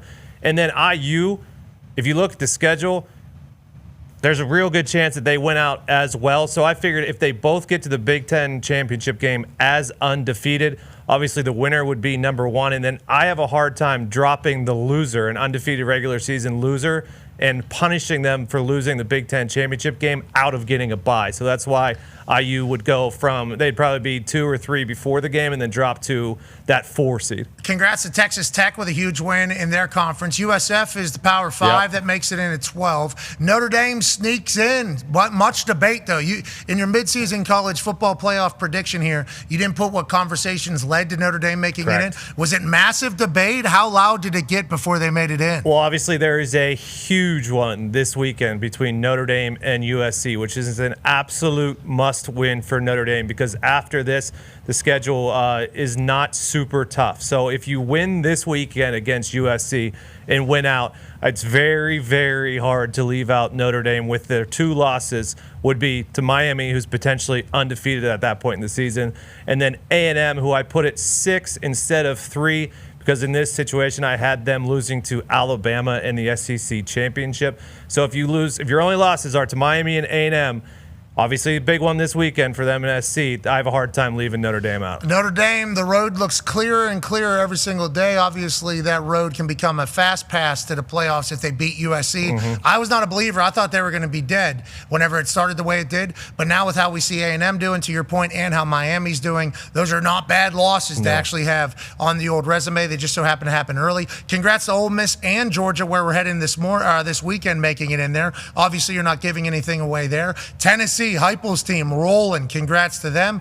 Oregon, out of the Big Ten, makes it in the final spot in your eyes. Well, the final spot's USF, but you get it in the bracket. And then in the hunt there, I can't help but notice a few teams. I see Utah there. Don't see BYU in the hunt. BYU plays Utah this weekend. Yeah. BYU undefeated currently. Yeah, that's right. Utah has one loss, says Utah's in so it sounds like Tone doesn't think BYU's winning the Holy War. That's what I noticed from your college football playoff prediction here, Tone. Yeah, I might have showed my hand a little bit on that one for this weekend. I do like the Utes over BYU. I just, I like Dampier and Utah and Whittingham over a freshman quarterback in BYU in his first Holy War in that situation. Then Utah would have to then win out because there's not going to be a lot of Big 12 games in there, or Big 12 teams in there, I should say. And then the other ones, when I went through and I looked at the schedules, it's like LSU, Oklahoma, Mizzou, Texas, Vandy, those SEC teams, they got them around 9-3. Are they going to get in at 9-3? There's a question mark. Georgia Tech is undefeated. But Georgia Tech is a dog at Duke this weekend. So, is Georgia Tech going to slip up? They still have Georgia on their schedule. They have an ACC championship on their schedule. But obviously, if they keep winning and win out, they're going to be in. There's just a lot of those SEC teams in the hunt. They have a far tougher schedule than Tennessee and Georgia and Ole Miss. That's why I had those SEC teams sneaking in. The other SEC teams that have to play 5 ranked games in a row, I have those ones out strictly because of it's going to be hard to navigate those waters. 5 SEC teams is what Tone sees. Yeah, I did. 1 ACC team, 1 Big 12 team, 1 independent, 1 Power 5, which leaves 3 left there for the Big 10. Yep. And I think the Big 10 people would say our top 3, we feel good about running any of them. Is that right what the Big 10 feels? Yeah, I would assume so. You're thinking that, especially with Indiana now, it's like, hey, who's to say that Indiana might not be in the championship with a good shot to win it? And then I think everyone thinks Ohio State is the best team in the country right now. And then if Oregon is kind of just like your throwaway, hey, Oregon's there, they might win too. It doesn't matter if they get 4 teams in because they have a very good chance of potentially winning a national championship with any of those 3 teams that, could potentially get in. Joining us now, ladies and gentlemen, from an attic in Ohio is a Ohio State representative. Has a tree on their campus. He's a college football national champion, a Super Bowl champion, a Ryder Cup winner, and maybe he's in focus. Ladies and gentlemen, focus on this man, AJ Hawk. Oh, look at that. Focus. So fresh and so clear. I appreciate you doing that for us. A nice little reset. Tone's midseason college football playoff predictor here has the Ohio State Buckeyes sitting in number 1. Congrats on another Big 10, AJ. Congrats on another Big 10 championship over there. Yeah, we appreciate being number 1. We know it doesn't matter right now, but just everyone just get into the dance. It's all that matters. Let's get into the dance, and everybody's got a shot. 5 SEC teams, 3 Big 10 teams, obviously Power 5, Big 12, and ACC represented as well. Your thoughts on that, AJ, and how loud that's going to be at the end of the year? Because the back-to-back national champions are Big 10 teams. I assume there's going to be some record that is going to be talked about as Big 10 teams. But whenever Penn State, no offense, AQ. Okay. Thanks. None taken. When Penn State does what they do, they're supposed to be a good game. Not good. Michigan, they're supposed to be a big game. That's supposed to be a ranked game. A lot of these Big 10 teams were supposed to have actual ranked games down the stretch. Now there's none of them. So we're going to learn nothing really about the top teams of the Big 10 until Ohio State, Michigan obviously going to matter. But the SEC, they're going to beat each other up. AJ, they're about to beat each other up pretty good. They're all playing each other. So the debate before this comes out, whenever the actual one comes out, it's going to be gruesome. It is going to be very, very loud and toxic, AJ. Oh, it is. Hey, Coach Saban came on here and said it. He was talking about how deep the SEC is. I agree. The SEC is very deep. Well, let's see what happens once the playoffs start. Let's see if when they go head-to-head, what happens. Can the Big Ten prevail again when it comes to when you do have to play in some elements and everything? It all changes, I think, towards the end of the year. Well, what's the weather going to be like for college football Fanuary in Oregon? In Oregon, is that the only cold game that's on Tone's graphic here? Yeah. Eugene get really cold? Gumps, I assume that gets very cold up there. Is that accurate? You're from Pacific Northwest area. Well, cold, but not as cold as it was in Ohio State that night. It won't get that cold on the West Coast. So it's closer to Alaska. It's more north. More rain, though, than snow over there. I don't think I understand why it's not more rain than snow. January, it's normally highs of 48 and lows of 34. Oh, that's perfect football weather. Wow. That's perfect. Tennessee learned from last year. Yeah. And that's going to feel like a cakewalk compared to what it was last year. Tone, we appreciate the time and the effort, pal. Thank you. Let's go back to what we were chit-chatting about before you were getting throttled over there, potentially by the Ohio-based company that was in, kind of question PFF. What are your thoughts on the reaction currently differently. There's always been a little bit of a negative narrative by players and coaches and people that really, really know ball about PFF, kind of giving a broad, not so accurate potential ranking on people and humans and changing their lives and maybe value. But then there's also the point being made, there's people in rooms that are making decisions that are using this PFF stuff as well. AJ, how do you feel about it all, and how do you feel about the chatter that's taking place around it right now? Yeah, I mean, I think it's two different things. First of all, PFF, what they do with stats and all of that, that's great. Like, that's awesome. That's a resource for people to look at. And when you're grading players, though, that's a different story. I mean, I just think we don't know. Obviously, Chris Long nailed it 100%. He's spot on. Everything he said is true. I'm like, it makes so much sense when you hear it. But I just remember, it makes me think of a play. So Champ Bailey was playing for Denver. One of our defensive coaches showed the whole defense this play. I believe it was a national televised night game. And it looks like Champ Bailey's getting beat deep. He's like trailing 3 or 4 yards behind a dude on a deep ball. Guy scores, whatever. And people think Champ Bailey's lost a step. He's done. He should retire. And my coach was showing us, and he was explaining the coverage to us, because I think he even called and talked to their defensive coordinator about what coverage they were in. And Champ was being a great teammate and trying to slough off and help his buddy. Like, I think the safety dropped a dude or jumped down on a 12-yard dig or something when he had to cover him deep. Champ sees it happening, comes over the top, and it looks like Champ gets beat deep. And I think even the commentators on TV are talking about it. And our coach was telling us, like, hey, like, Champ was being a good teammate trying to cover up for another guy, and now people think the guy can't even play football anymore because we don't know what the responsibilities are. We don't know the assignments. And it's true. Like, when I was on the Packers, if someone on offense ran a wrong route or did something, I have no idea. I had no idea what he was supposed to do that time unless I come over and I talk to him after he gets off the field. Like, even players on their own team don't know whose responsibility certain things are at times. Yeah, I have no idea what anybody's doing out there. I was in meetings. I was in the meetings listening to it. It's I just to put kind of a bow on this entire thing, because we've certainly attacked it from all angles. And maybe we were seizing the opportunity to do as such because we've kind of been on this for a few years now, because it's mostly player-driven show. So a lot of players seemingly have the same exact feels about this. J.J. Watt, who's the best player in the history of PFF, has the same exact feeling as we do. Like, hey, broke the system. Enough of this stuff. Your system wasn't even good enough to be able to track how great I am. Okay, so how are you going to be able to track how good anybody is in this entirety? I think we're at the point now where PFF doesn't have to do this anymore, is kind of what we're saying. Congrats, PFF. You got into a great spot. Yeah. Just like they said the Myles Garrett ranking was a compliment to the Pittsburgh Steelers, everything we've said to you here has been a compliment to you. You've gotten to a point where you don't have to do this shit anymore, because all this does is just kind of undercut everything else you do, because the people in the football world don't take you serious. And the people that do take you serious don't know football, but they don't know that they don't know football. And sometimes they're in football positions, and we need you not to ruin that. Okay, PFF? That's a powerful tool you have. So please take care of it, and we appreciate you. Compliment. Imagine if they do it in other sports. Imagine if, like, primetime NBA games, and they pop up the starting lineup, and it gives you their rankings in the NBA, or say the NHL. I don't know a whole lot about hockey. And if I see a guy is, 88 out of 100, like, oh, this guy stinks. And then you talk to a hockey person, like, actually, that guy's a stud. Like that, I can see how people get swayed by that. I believe it's called NBA Twitter now. Oh, yeah. NBA Twitter would be awesome if there was rankings for every player up there. Look at Halliburton ranked 55th in this entire thing. And then he hits game winner at the end of it, because rankings and stats can kind of go however they want.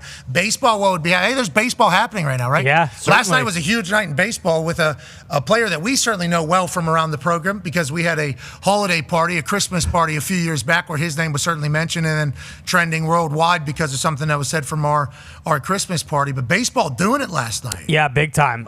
Dodgers and Brewers, and the guy you're talking about. I unfortunately a couple years ago at the holiday party got a little boozed up, as we all did, and I basically said, "Hey, listen, Yoshinobu Yamamoto, it's a done deal. He is signing with the Yankees. He is leaving Japan. He is the golden goose right now."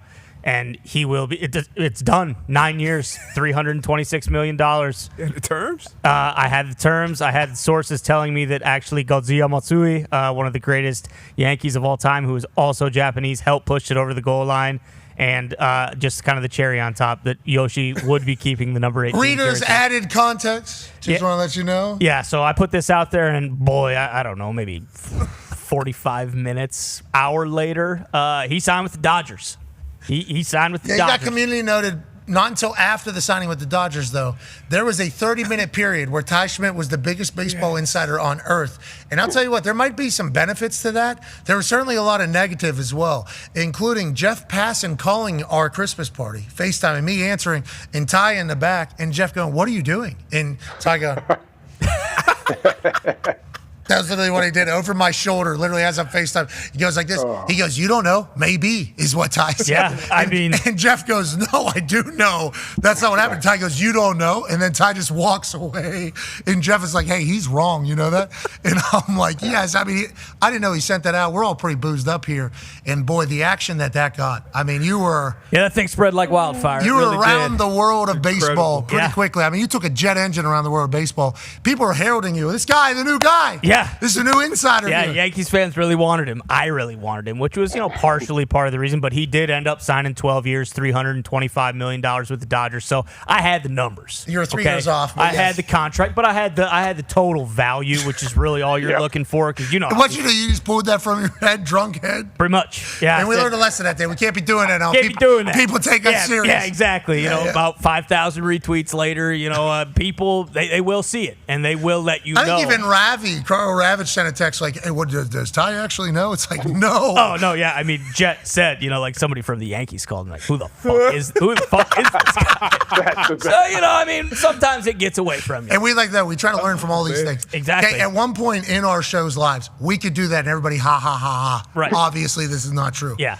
We have learned over the years, through a lot of trial and error, that there are things that we need to navigate much better. Okay? We apologize for that, but we are trying our absolute best.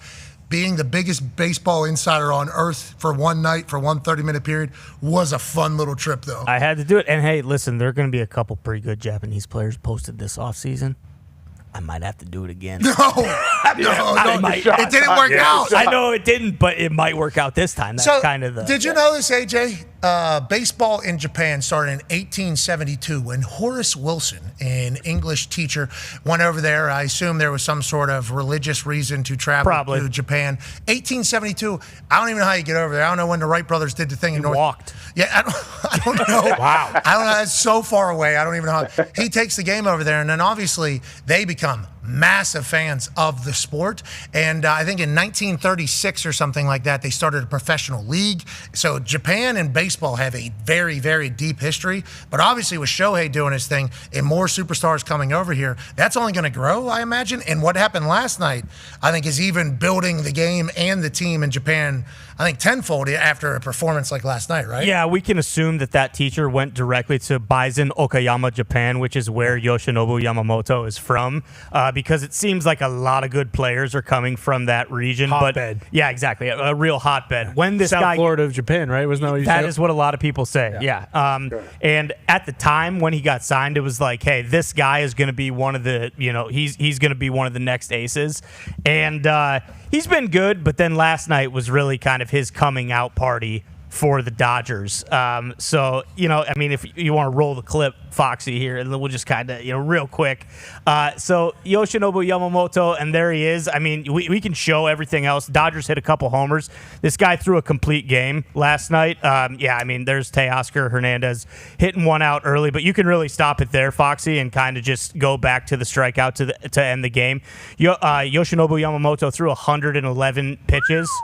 He gave up a homer his first batter of the game, and then basically just mowed the Brewers down. He's the first Dodger to throw a complete game in the playoffs. There you go, since 2004. So, we've been talking about this throughout the playoffs. This stuff doesn't happen anymore, and that's why you pay a guy from Japan $325 million, because in the biggest moment, he goes out and kind of just mows guys down. So, we said it a couple days ago. Unfortunately, Brewers are going to need an absolute miracle. Dodgers are the best team in baseball. I mean, this guy is kind of just like an afterthought, and they're paying him $325 million. And any fifth day, he can go out there and have a performance like that. So I tell you what, if you're a Dodgers fan or you're a Mariners fan, you're pretty jacked up. You're pretty ecstatic today because boy, it feels like, in the biggest moments right now, both these series are kind of over. Both road teams took 2-0 leads, the Mariners and the Dodgers respectively. So, we still have baseball left. These are best-of-7 series, but boy. It's looking real West Coast, huh? LA, Seattle? Looking real West Coast right now. I hope Big Dumper's able to finish the story, and then obviously Shohei and the boys being able to do their thing, especially in Kershaw's last year, right? Yeah. Correct. Kershaw's last year. How is Shohei playing? He hasn't been great at the plate. I believe he's batting like 143 right now, but it doesn't matter. Last night he gets an RBI single to kind of pad the lead a little bit. But that's the thing about the Dodgers. Like when you spend, like $8 billion on your roster, you'd like the MVP to come through, but guess what? You got another MVP behind him and another MVP behind that guy and then an all-star behind So that's guy. why I like the Pirates. Next year we have a chance? Big time. Yeah, walk back to Japan. If you can either walk back to Japan, maybe with Horace Wilson. Yeah, like it's 1872. Some of these posting fees, they're going to need to spend a little money, and you hope Skeens is the same guy, and then you basically go into the clubhouse and you say, all right, you 7 guys, need you guys to take steroids. And I need you guys to take steroids right now and get on multiple cycles over the next 6 to 8 months. That'd be awesome. And then you guys will be different players come opening day next year. So you batted 198 next year. You start taking steroids right now. And you get on a cycle and you just keep doing that. And then guess what? We flipped a 196. See, we just talked about You're this. batting 280 This is next not a year. real. This is not. We just talked about this with Yamamoto. No, I know, but unfortunately, that is the only way the Pirates will be able to win. It's the only way because they're not going to spend a bunch of money, and they just, they're just kind of always going to stink. So that is basically what you're looking at. You 7. Yeah, you 7 guys. All you guys. A lot cheaper. Right? It is a lot cheaper. It is a lot cheaper. And if you get suspended, there's going to be a lockout in 2027 anyway. Oh, hold on, we're just getting good. So we got barbarians stepping into the batter's box. Right? That's not a bad idea. And I'm sure our guys, it's Pittsburgh, will be able to get around the test. Hey, just kind of wrap up the Dodgers and Yamamoto pitching the entirety of the game. Dodgers starting pitchers in postseason. This is from Hembo. In 2024, they obviously won the World Series. 5.25 ERA for the starting pitchers. They pitched 42% of the innings. Starting pitchers in 2025, 1.54 ERA, and they're pitching 71% of the innings. So they're going longer and throwing better this year than they were last year. Yeah, correct. And that's a big deal because if you wanted to nitpick the Dodgers going into the playoffs, it was like, hey, you get to the bullpen. If they can get these starting pitchers out, their bullpen is kind of in flux right now and not as good. But that's why they went out and, North Carolina legend Blake Snell, that's why they paid him a bunch of money, because when you can have starting pitchers throw 8 to 9 innings in the playoffs and you have the kind of lineup that they have, it's going to be virtually impossible to beat a team like that in a 7-game series. At Between the Numbs, Greg Harvey with some great stats literally after every single sporting event. I love the cut of his jib. Yeah. Hembo obviously keeping us stocked and loaded every day with numbers. We appreciate the hell out of, commentating on the history of the sporting events that we chat about. Let's go back to the NFL now after week 6 of the NFL season. Had a lot of magic happen. 2 teams really seemingly separated themselves. 2 teams really said that we're the best in the whole damn league. 2 teams said we're doing this from the beginning to the end. That'd be the Bucs, the Colts. Now, we don't have to just talk about them forever. That'd be too much for us to do. It'd be a little biased, wouldn't it, AJ, if we talked about the Colts all the time? Number 1 seed in the AFC by all accounts, and maybe most complete team in the NFL right now, okay? So we can talk about them all day, right, AJ?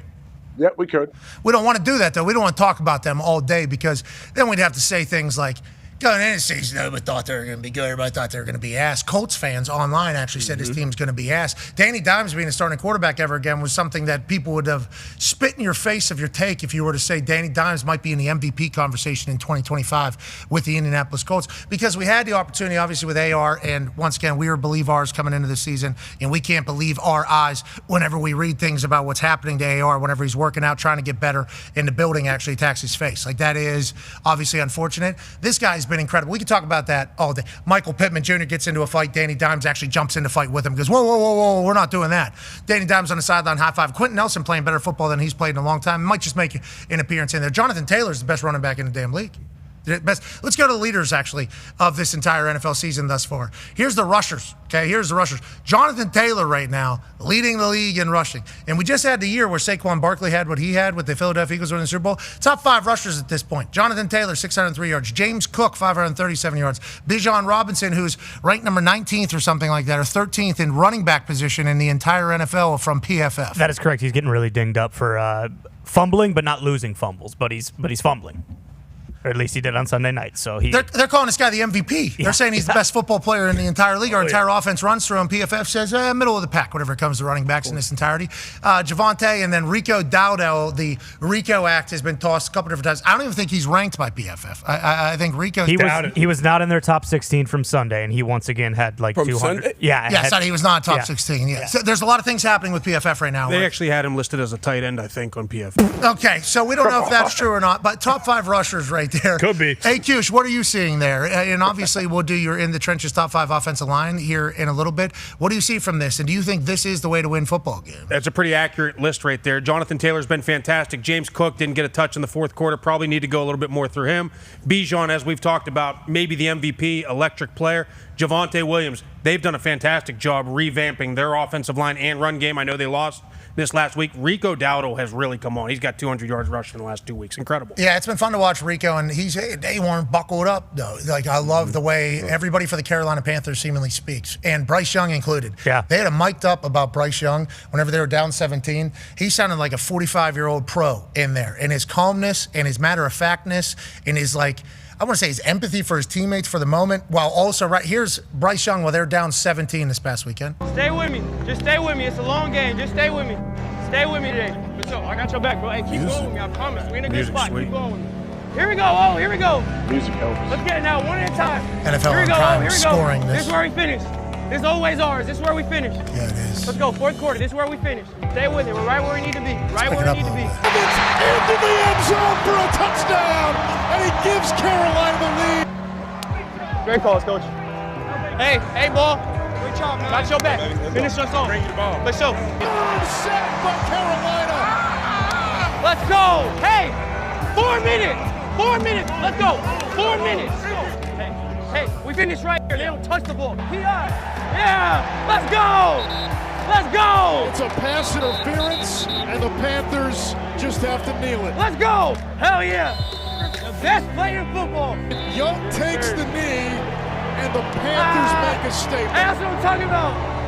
Yes, sir. Hey, that's what I'm talking about, man. Hey, love you, bro. Hey, maybe they got something down there. Oh, yeah. Maybe they got something down there, especially with the run and what their offensive line has been able to do. Let's go to the top wide receivers thus far as we are week 6 into the season. Number 1, Jackson Smith-Njigba. He's been special. Puka Nacua, obviously, we heard him give a speech to the team on the sideline that was incredible. His mic'd up stuff inside the NFL on X has been phenomenal. I like that they're getting stuff out there. Now, there's a lot of other people saying, we've been stealing footage for so long. Feel bad for us. George Pickens, obviously a whole new world out there in Dallas without CD. And Emeka Egbuka got hurt early for the Tampa Bay Buccaneers. Will obviously monitor that situation. And Jamar Chase, who now has his 3rd quarterback of the season, is at 468. D-Butts, what do you see from the top 5 receivers in the league? League's in good hands when it comes to pass catchers. Seattle, they moved on from DK, Jackson Smith-Njigba. He's been unbelievable since coming into the league. Same thing with Puka, moving on from Cooper Kupp, gave him the mantle. You got to have all these are getting great quarterbacks throwing the ball as well. So you're going from Sam Darnold, you got Matt Stafford, and Dak getting it to George Pickens. He's been a great pickup so far. Egbuka, you heard BA talking about, hey, if my rookies are ready by Thanksgiving, it's great. He came in. Hopefully we get him healthy soon. And Jamar Chase been up here in his top 5 with what's been going on at the quarterback position over there is absolutely tremendous. He'll produce regardless of who throwing him the ball. So great list right here. Let's go to the top 5 quarterbacks. We want to talk about the league's in good hands. Speaking of the ball in hands, Matthew Stafford leading the league. Dak Prescott at number 2. Sam Darnold with the Seattle Seahawks. Crazy what's happened for Sam Darnold last year with Minnesota, now with Seattle. Baker Mayfield down in Tampa Bay. Obviously the picture of picking yourself up and becoming the face of a franchise, both him and Sam Darnold, both, and Matthew Stafford, I guess, whenever he goes over to L.A. and just becomes the face of that Rams team. And then Drake May, the man out of North Carolina who's already on his his second head coach and into his second offensive coordinator, and a guy who, since the day he got into a Patriots uniform, had Patriots fans, at least the guy that we know is a Patriot fan, saying, we got a guy. He's big, he's strong, he's fast, he rounds out a top 5. AJ, what do you see from the top 5 passers in the NFL thus far this NFL season? I think it's cool to see young Drake May crack into this top 5, and Matthew Stafford with the longevity that dude has had and how long he has been doing it. But, I mean, can we get Dak some help on defense, man? Like, Dak is playing very, very good football at a high level, and they just can't seem to stop anybody. And it's like a feel-good story, I feel like, to see Darnold and Baker on there playing so well. For whatever reason, it's easy to root for those guys. I concur completely. Let's go to getting to the quarterback. Let's go to sacks, top 5 sacks in the league. You got Benito on that Denver Broncos defense that made the Jets look horrendous in London. Byron Young, number 06. Same with Brian Burns. Aiden Hutchinson and Durance Armstrong. Now, whenever I see these 5 guys, AQ, you think nightmare, or what are the thoughts on what's happening on the defensive line pass rush side of football? They are nightmares, but I think when you look at Benito and you look at Byron Young, both of those guys benefit from having a good defensive line all the way across. When you look at Benito, he's got Cooper, he's got Zach Allen, he's got all these guys, right? Byron Young has Fisk, he's got Verse. I mean, they got players everywhere. Obviously, Brian Burns got Dexter Lawrence, he's got Abdul Cart, right? Like, all these guys are benefiting from the entire group. They're just the ones making the plays. Okay, now let's talk about more on the defensive side and the back end. Let's go top 5 picks. Top 5 picks. Ooh. You got Lloyd with 4, Byard with 3, Joseph with 3, Petrie with 3, and then 18 people with 2. Okay, now, I don't see all the names on there. I see Bynum pretty good and Mekhi Blackman. All the other names kind of, Leatu Latu is also in there. He's a defensive end, so feels like those names are a little bit bigger than all the other ones. But what does this mean, D-Butch? Is this a good start, you think, to the defense on getting their hands on the ball, or a bad start? Kind of coming from all over the place. You got a linebacker right now leading the league in interceptions with Devin Lloyd, and then 2 kind of free safeties, deep field safeties getting their hands on the ball, and then Jalen Petrie, who kind of plays all over, but mostly in the slot. And then obviously a bunch of guys tied at 5. So getting their hands on the ball from all over the defense. I like that. I appreciate where we're at. And congrats to all of these guys being top 5. Yeah. A lot of guys top 5 here. That's right. A lot of guys top 5. They're intercepting top 5s, even though they're top 30 in this particular list. And then let's go to tackles, AJ. Total tackles now. We got dogs all over the place. 66 tackles down there in Miami. There is an upside down there. Bobby Wagner's still doing it in Washington at 65. Cedric Gray, Jamian, and Nate Landman. Great name out of Landman. And obviously it's been fun to watch him play this year. Feels like we're just learning his story. AJ, what are your thoughts on Bobby Wagner's old ass still doing it? It's so awesome to see Bobby out there. And Bobby's still playing. Like, that's the problem. People, when they know that somebody's been around forever and they know what age they are, they, like, instantly you watch it with these weird, like, filtered look. Like, oh, yeah, he's still pretty good for how old he is. No, he's pretty damn good for a football player. He's an awesome linebacker in the NFL no matter what age he is. And I'll tell you what, Landman, he's quietly just racking up the stats over there in L.A. Jordan Brooks, let's go to one half of the hammer. Dahn, Cowboys, Bubba Gumpino. Jordan Brooks all over the place, got a nose for a ball. Absolute leader on the defensive side of the football, probably the whole leader on the entire team. He makes a tackle every time he gets near a guy. Well, the leaders need to get it right, because I've heard there's people being late to things that the leaders are putting together. He'll be taking the podium today, actually. Okay, I'm excited to hear what he is. They're facing a lot of offensive snaps. If you pop that list up again, it's the one list I think stands out from the other ones where you see 3 teams on here: the Dolphins, the Titans, the Jets. Where it's like, so yes. Teams are only scoring 60%. You're saying stats are a little misleading? No, I'm not saying it's misleading, but you're saying, well, it's easy to get 66 tackles whenever you're on the field. 4,000x the other team. No, I'm not saying it's easy, but it's just one of those lists that sometimes you don't want to be on. And then even with the passing, like, you don't necessarily want to be. You know, if you have a great passer, obviously, but you don't want to be on that list. A lot of times you want to be running that ball out, winning the game, 4-minute drives. Yeah. But can be misleading. Okay, and last stat, this might be misleading as well because it's our first time really giving it. Kickoffs and punts only, not turnovers. Drive start average, basically. After a return is when the offense gets the ball. The Washington Commanders average the 32.2-yard line after every single time they get the ball. Okay, that's pretty good. So if it's a kick or a punt, a kickoff or a punt, their return averaging, getting them to the 32.2-yard line. That's a great drive start. And then after the kick, which would be the defensive drive start when the defense takes the field, the New York Giants defense currently jogging onto the field average 24-yard line start, which is that's less than a touchback used to be last year whenever it was at the 25, or 2 years ago whenever it was at the 25. That's incredible stuff. The kickoff's a big deal now. Okay, they're a big deal now. You either got somebody that can do them or you don't. And if you don't, you can get punished. You kick it out of bounds, it's 40. Touchbacks, 35. You kind of have to cover. These teams have been doing well in special teams, and some of these teams haven't been doing well the rest of the way, so maybe they need to lift up and play to the level their special teams have been playing. Joining us now is a man who's coaching a special team in a special place that hasn't been known for the sport that they are currently playing great at in a long, long, long time, maybe ever. Ladies and gentlemen, head coach of the number 3 ranked team in the United States of America, the Indiana Hoosier football team, Kurt Cignetti. Yeah, coach. How you doing, Paisan? Doing. Thank you for joining us today. I know you got a lot going on. I know you have a lot on your plate. Obviously, whenever you win, you know, the expectations grow, and it's your job to make sure everybody knows that we're just on to the next week. Now, on that note, that win in Oregon felt good for you and the boys? I mean, obviously, with the conversation last year about Ohio State and Notre Dame, you had to face it head on multiple times. That win in Oregon was something like a weight off your guys' shoulders, you think? Or was there a sense of excitement about, we know we can do this and we finally did? Is that a true statement or no? Well, I think it was a challenge, you know, that we prepared well mindset of the game. And great, I mean, Oregon football team does a great job. Got great players. And, you know, it's to play. Veteran team, leadership, plays football, and it was a football game. It was. Hey, Coach, we have to call you back. We have to reconnect because the audio was dropping out on our side, not on your side. It's our fault, not yours. We apologize for that. What happened there? I mean, that was, we didn't even get half the word. No.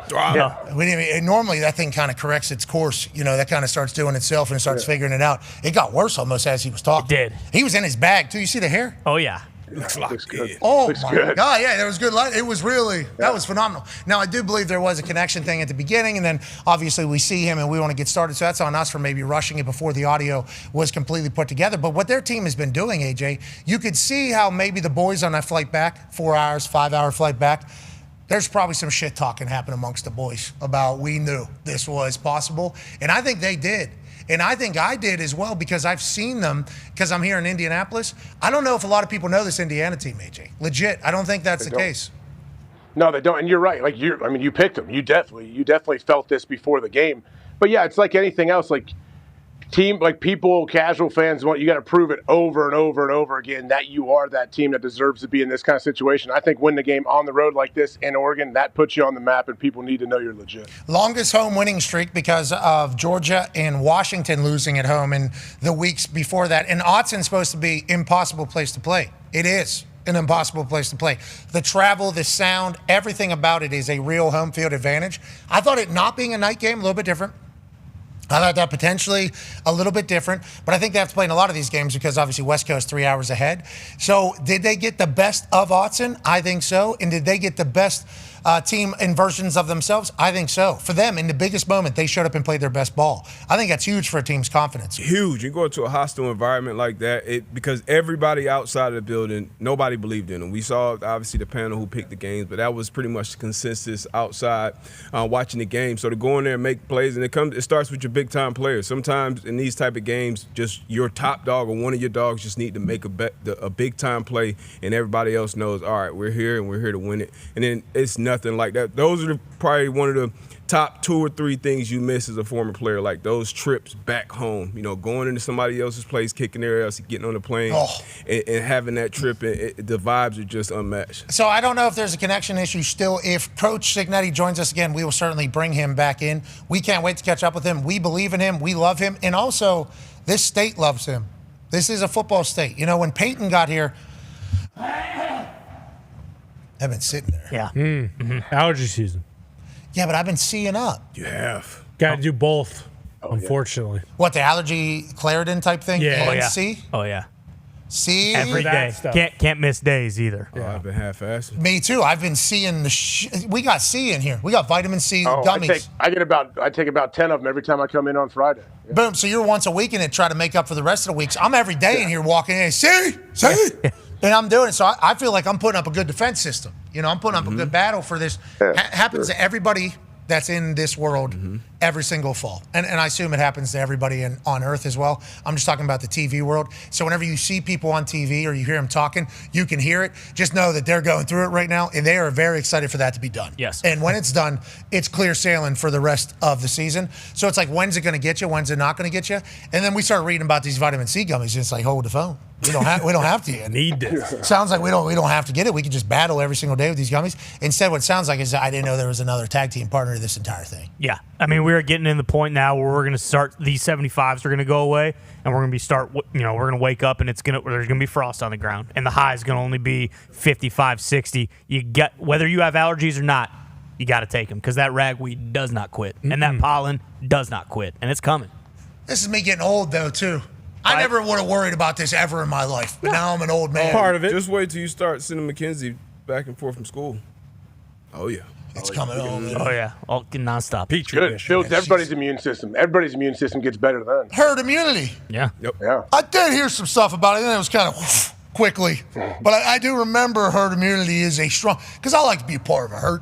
You know, I like. Yeah, we all do. Kind of this thing together. yeah. The arms Same up tribe. like we just won a Stanley Cup down there. Hell yeah. Right before the thing. We are going to get through this together. We need to C up, and we need. I didn't know we need the other thing. We need the other thing to be as readily available as the C's are. Yep. Let's go ahead and get on it. Can we buy that over the counter? No. Yeah. Oh, yeah. I thought you could only buy one per day. Well, that might be it, because, you get some of these scumbags out there who crush Cooking down meth. pills and cook meth with it. But Yeah. your Meth. Allegras, your Claritins, that kind of stuff, you get on it. Those things go boom, boom. Yeah. They go boom, boom, big time. That's yeah. why you got to have your ID readily available when you go to your local CVS Or when Walgreens. DoorDash arrives. Exactly. Hey, we need to check your ID. Hey, you a fucking scumbag? You ain't cook meth with this? No? Okay, let me see your ID. Let me scan that. You'll be good to go. It's pretty wild what these meth chemists have been able to create into things. Yeah. Like, there's just the weirdest things you go to buy at a store, and they'll be like, you need an ID. I'm like, what are we talking about? They're like, some of these psychos. Yeah, Sudafed's locked up now. You can barely get Sudafed. Man. That's meth. Thanks a lot, Breaking Have you ever Bad. been, obviously out here in Indiana, yeah, bingo. Out here in Indiana, I don't know, in Pittsburgh there was a lot of meth. I don't think there was a lot of meth in Pittsburgh, at least from my understanding. I think it was other drugs of choices that were kind of being used. Out here in Indiana, though, there is, country a little bit more methy. Oh, yeah. So my first couple years out here, you just hear about something just blowing up. Yep. And it's like, what was it? Like a gas leak or something? You're like, well, kind of, I guess, yes. A guy named Jackson, rest in peace, he was cooking up some real shit. He had all this stuff, and that thing just blew up. And it's like right in the middle of like a town. Yeah. Like they turn these houses into these entire kind of meth shops, and they're just kind of chasing it for a bit. That's scary stuff. So we need the meth, we need the ingredients to meth, but need not make meth. Correct. Yeah, Or exactly. a lot of IDing. We're going to get through a lot of IDs. A lot of ID checking. We're going to get through football season, though, with perfect voices. Yeah. I mean, I already started to have it, so I guess I'm already being defeated, potentially. Well, you're back, though. Look at that. You just a quick and you're back. You're right, Anthony. You're right. Yeah. So, How about Saturday morning in Eugene? I woke up and it was not there. And I was like, whoa, why is this happening out of nowhere? I got in, I watched Kenny Chesney before one of his shows. He had like one of those NyQuil steamers. Vaporizer thing? Yeah, like a vaporizer. And he was breathing that air in, And I was like, oh, this is a good idea. Because that's probably, and he goes, I have no idea if it works. I've just been doing it for like 20 years or whatever. I'm like, sounds like a good idea. So I remember that from that moment. Saturday morning, I wake up in Eugene, nothing. I'm like, whoa, I don't have a cough. I don't have anything. I don't feel sick. Where did you go? Like, where have you been? I've just been talking a regular amount. I turned on that vaporizer thing, and I was just huffing that thing for like an hour and a half straight, just down in this stuff. Water dripping off face onto clothes. Sitting there doing notes, shooting myself in the face with it. Still lost my voice. I don't know if it works 100% of the time. It's kind of the worry. We got to beat this fall, though. We will beat this fall. Oh, yeah. Did we beat the technical problems? Never did. No. Hey, I'll tell you what. Cignetti's too electric. You can't just put a fucking microphone in front of him and expect it not to pop out. Yeah. On that note, let's move along. Some takeaways. Takeaways: can't have Cignetti next to any electronic equipment because he's too damn electric. He'll pop out all the systems. That's what we just learned. Bingo. I'll tell you what, I've never been more sure of an Indiana Hoosier football run than I am now. Modern technology can't handle Cignetti that sounds like a problem for everybody on the football field. Let's do some takeaways, shall we? From week 6 of the NFL season. A-Cush joins us every single Wednesday, and we're thankful for him. What day is it, A-Cush? It's Wednesday. It's hump day. Hump day. Baby. Hump day. Guy tore his meniscus standing up off the couch yesterday. Today, he will tell us his top takeaways from week 6 of the NFL season. Mile high maulers. Let's talk about this Broncos defense. 9 sacks from this last week. Jeez. Net negative passing yards and pressured on 50% of the rush. Let's watch Zach Allen. Wow. Just push, pull, gets the pressure. By the way, the more I watch the film, Zach Allen's the guy that's popping off this tape, making this whole thing go. Let's watch this one right here. He's going to slant inside. Take 2. Franklin Myers comes around, causes the pressure. He doesn't make the play, but guess who does? Cooper. Jonathan Cooper off the edge. Wow, that's a good name. Hey, I'm happy you pulled that because you said guess who it was? We did not know. No. Yeah. I looked around the room. I saw a lot of people that did not know, AJ. I was waiting for Buckeyes. it. I was waiting for it. Oh, okay. I like that. Hey, AJ, you'll like this. Check out this coffee house stunt right here. What's a coffee house? Number 40 fakes like he doesn't. Comes around, causes the pressure. Look at Zach Allen again. Gets his hands on the football. Big Zach Allen's having a monster year. And then, Olu Fashanu. Hey, let's try and block this freak off the edge, Nick Benito. Guess what? Get out of your stance. Nope. Here he goes. Look at that get off right around the corner. I mean, these guys were just causing havoc all game long. Vance Joseph, D coordinator, been a head coach before. A lot of people assume he's going to be a head coach again. He's been around a long, long time. Now, he's getting taken care of by the Walton family that owns the Broncos, and we thought that could have been an advantage for Sean Payton, and maybe why he chose to go to Denver is because there is no salary cap for how much you can pay the coaches. So you can keep a great staff around if they don't want to go on to be head coaches. Vance has been there for a while now, and they've been great for a long time. I don't think they are the team we need to be putting in London games, to introduce our sport to another group, but they have been dominant for a long time with Vance back there. What is it about it? Obviously, the players are great. What is it about that scheme that makes it so damn great? I mean, in my opinion, coaches are great, but it always starts with the players because you have the scheme, but these guys being pros, being able to go out there and execute it and adjust on the fly and get that shit done. And on the flip side of that, just watching Justin Fields, and I know this was his worst game by far. Could anybody have played quarterback behind? Was it more the defense or the offensive line just shitting the bed as well? Their O-line's actually been decent this year, but, just look what they're doing. That push-pull on the first play by Zach, he was dominant in this game. He jumped off the tape. I actually called JJ. I'm like, why did the Cardinals not re-sign him? He was like, a couple injuries, a couple things didn't happen. But of course. Then Vance gets him. But here's what's interesting about Vance is he's always been known as a pressure guy. He's sending cover 0 from anywhere on the field. And now he has 4 really good pass rushers, and he doesn't need to do that every play. Good cover guys, too. What's the second takeaway from week 6, A-Cush? Nick Herbig wreaks havoc. What up, Oos? Herbig's a weapon. His hands, too, look spectacular from the highlights we saw. Really good. And we got a couple of those highlights. Let's take a look here. This is the first time you've had all 3 pass rushers together. Watt, Highsmith, and Herbig, and they lined them up over the center right there. And let's go to the next one. Now should have been a first down. Hold on, so you're saying PFF. That was a good play by him, actually. Won his assignment. Watch him beat the center here. Watch this. Boom. Over top of center. He's gone. Hit on the quarterback. Gabriel just got out quick. I was going to say, football's gone, too. Yeah, that's just a good scheme. Next play. Lines up over the guard. So they're lining him up all over the place, which they're not doing with the other ends. Over the guard. Boom. Quick beat outside.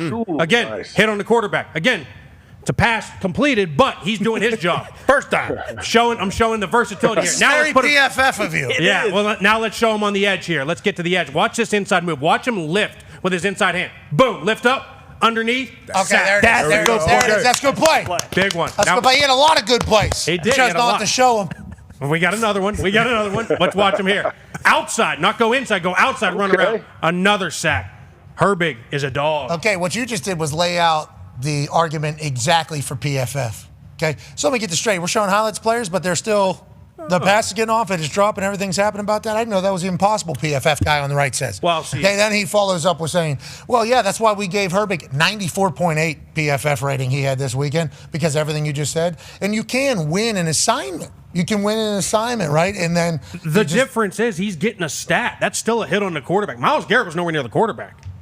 They literally kept him out of the game plan. He was 3 guys to him, chipping, sliding 2. He wasn't even getting near the quarterback. Yeah, but, it's because he was winning his assignment. Yeah, since we're here, do you know what his pass rush win rate percentage was or no?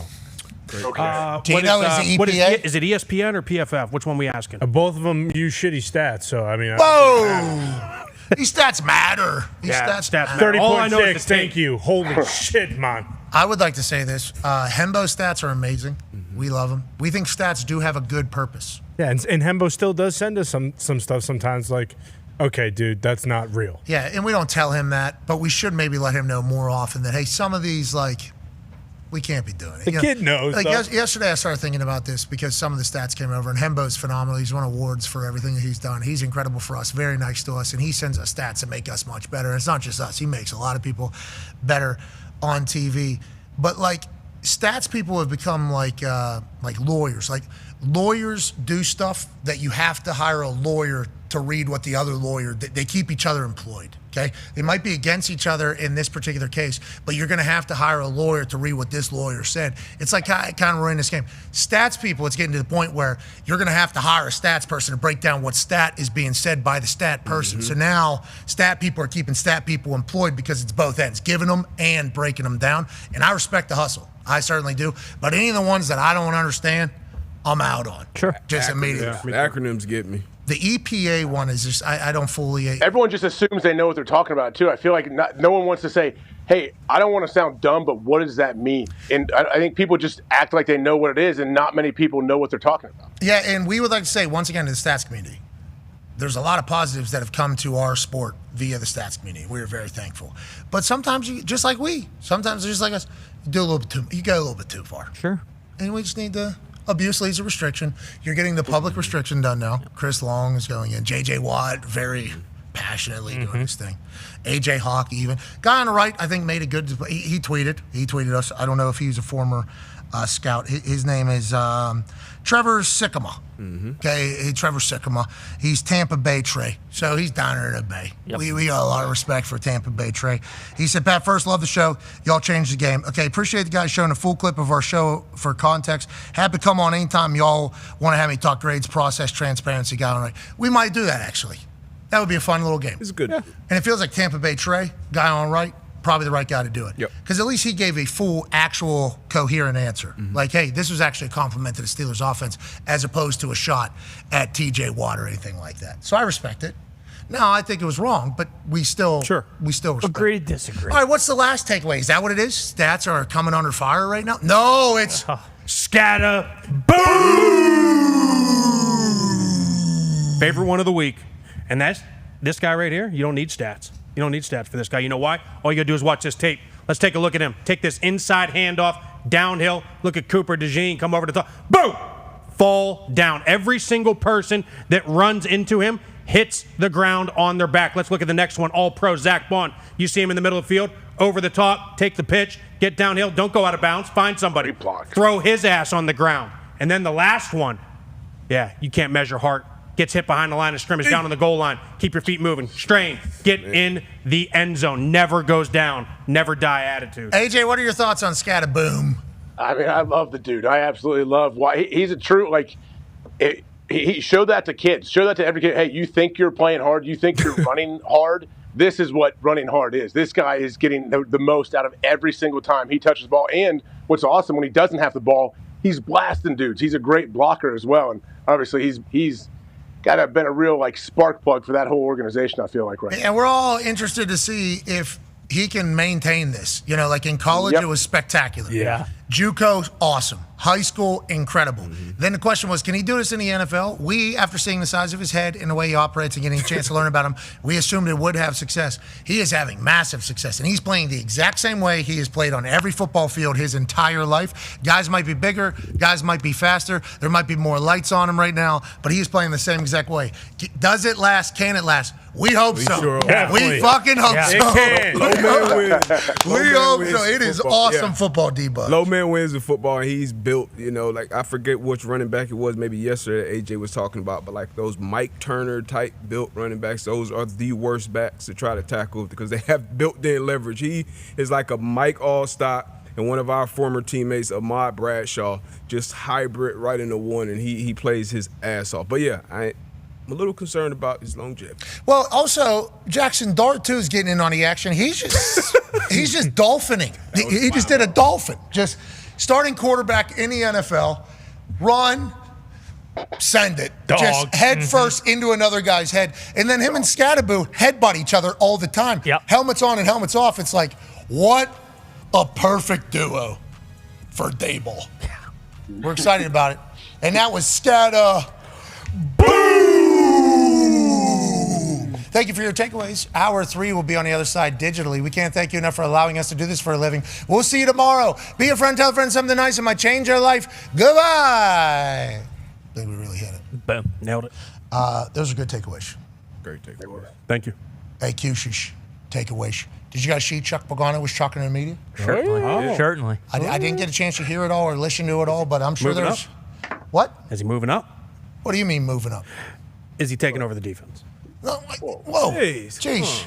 Calling for guys. We don't know, but there's a lot of people talking about that in this Thunderdome over the last couple of weeks. Just like, holy shit, what if Chuck Pagano is fucking calling plays in just a matter of time? He goes from sitting on our show, talking about waffling a little bit and what happens whenever he goes home to Sweet Miss Tina. And then all of a sudden he's calling defense for the Baltimore Ravens, who are still in it, okay? They have been absolute ass. Terrible. Coming out of the bye week, though, there's a chance they can still go on a run, and they're going to need their defense to get a lot better. Last year, Week 10, I think they had one of the worst defenses in the league. Then they were able to turn around down the long haul there, and it's like, is this the team that's going to be able to do the same thing, or are the Baltimore Ravens just wasting a year here?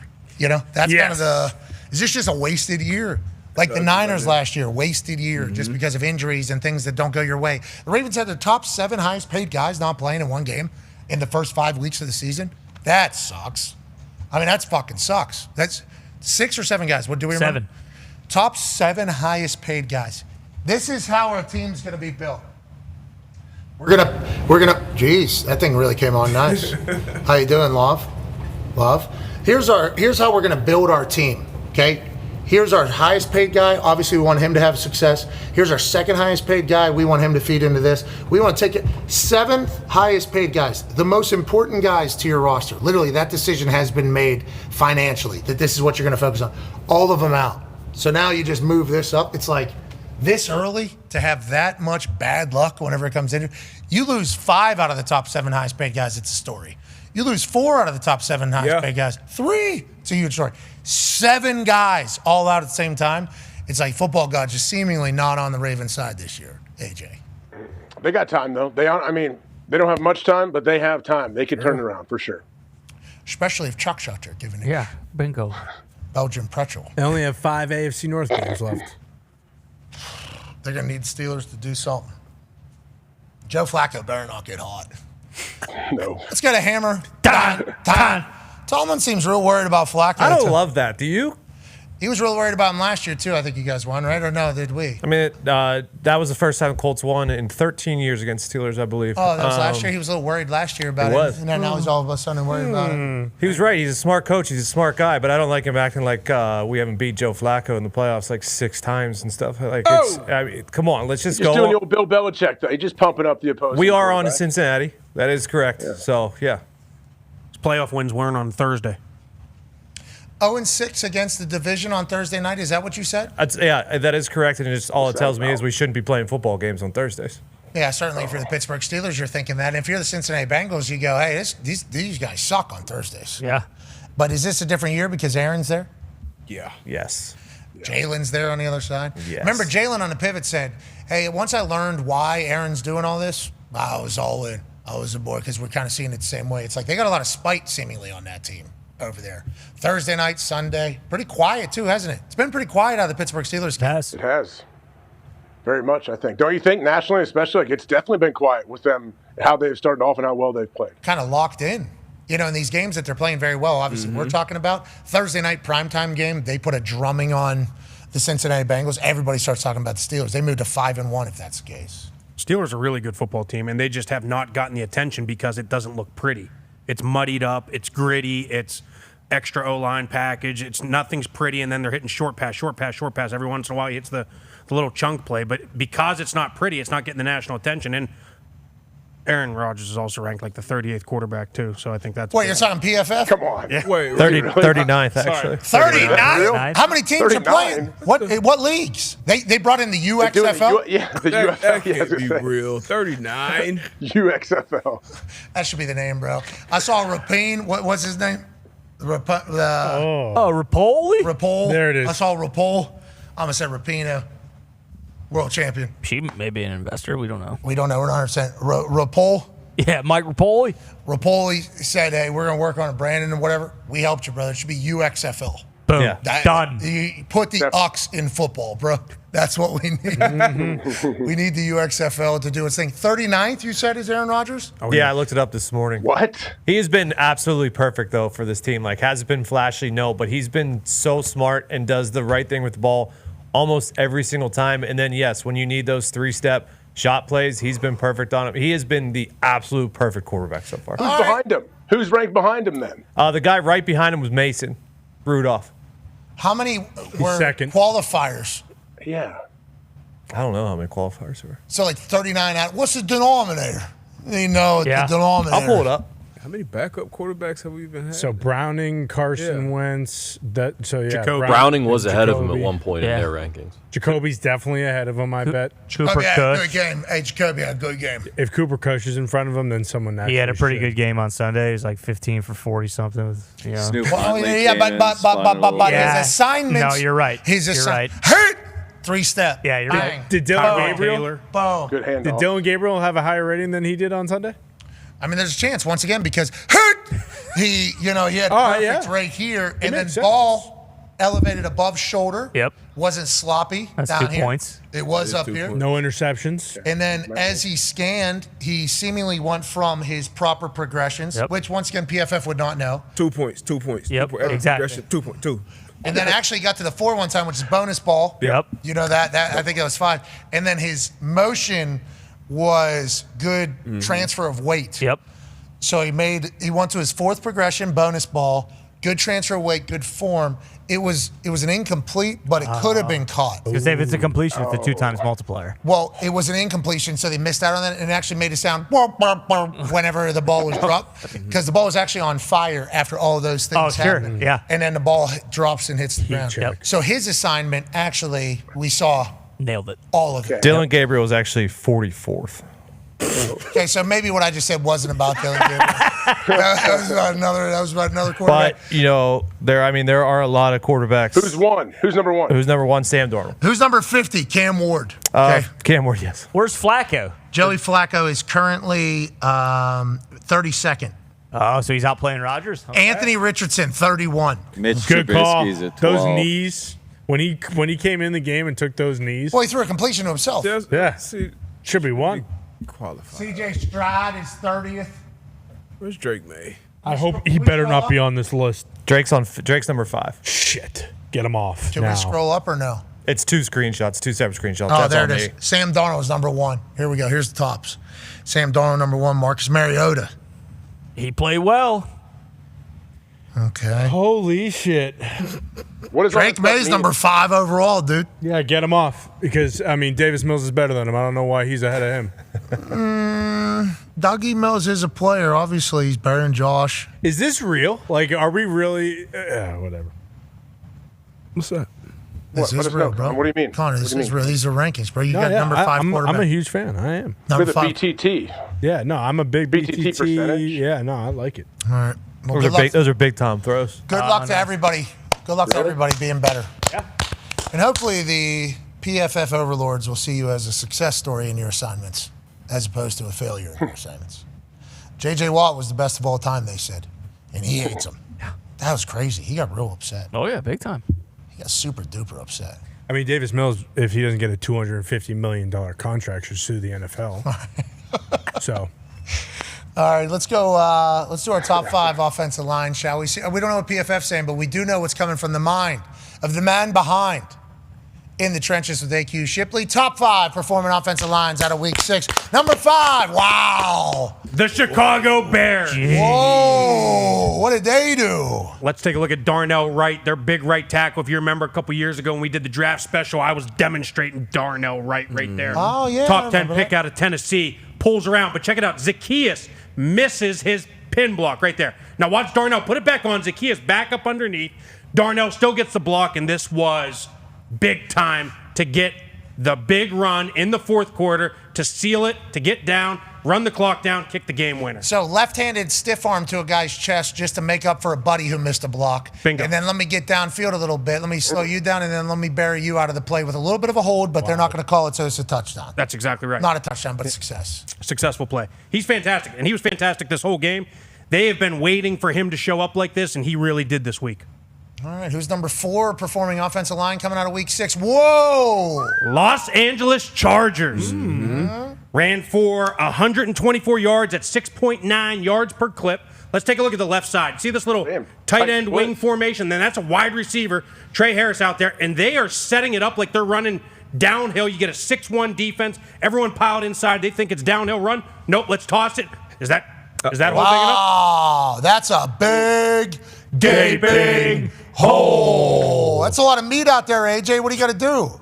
It is. If you run that back AQ, they've had to practice. Look at this left tackle. How does he not sit and chop all of that down and take 3 people out and create a pile, and they can't do it anymore? Yeah, if you run it back to the beginning and show you exactly what AJ is talking about, 26 out here wide, he needs to run right at 9's outside knee and just create a pile right there and then let everybody run inside. I mean, I don't know if it would have helped on this play. What was this, 3rd and short? Third and one. Yeah, Yep. 3rd and 1. So, Yep. like you said, thinking it's going to be a short inside play getting out to the edge. But, yeah, with no power like that, we just will extend those holes wider and wider.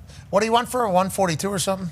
Vidal? 124. 18 for 124, 6.9 per clip. Hell of a. They got it set up over there. They got injuries. They're just continuing to roll. Is Harbaugh finding it? You know what they did? What's that? They went fullback again this week. Remember early in the year, it was all, hey, let's showcase Herbert. Let's pass. They got back playing fullback, tight end, all the stuff this week. They played the Dolphins, too. That didn't hurt. Well, the Dolphins are certainly making superstars out of other players, and we appreciate that. The number 3 offensive line, I don't know how this works. The Indianapolis Colts are the best offensive line cumulative for the year, but for this week, number 3. Okay, so still best offensive line. I like that. So coming out of another big-time win, obviously a shootout against the Arizona Cardinals, which you were on the call for. You have them number 3, not number 1. I'm intrigued to see why they're doing so well and why they're not 1. They got one guy in this group that's a little bit below par amongst the rest of the group. The other 4 have been playing fantastic, but let's take a look at the left side. These guys are fantastic. Raymond, let's watch his down block. The footwork is impeccable. Watch him keep the edge, and look at Quentin Nelson out in space. Rumbling, bumbling. Boom. Jonathan Taylor is fantastic. Yeah, he leads the league in rushing. Obviously, the Colts offensive line's doing well. Danny Dimes putting him in the right positions, and Quentin Nelson's been moving a lot more. Isn't that kind of what you've been noticing? A lot more pulls. He's pulling across the formation and your power schemes, your counter schemes, and all that stuff, and they're getting a lot more of this stuff right now. Pin and pull, and they love what Tyler Warren's doing on the edge. Yeah, Tyler Warren's special. They got him lined up absolutely everywhere. So obviously, like this play, is there any other great plays of this offensive line that we need to see?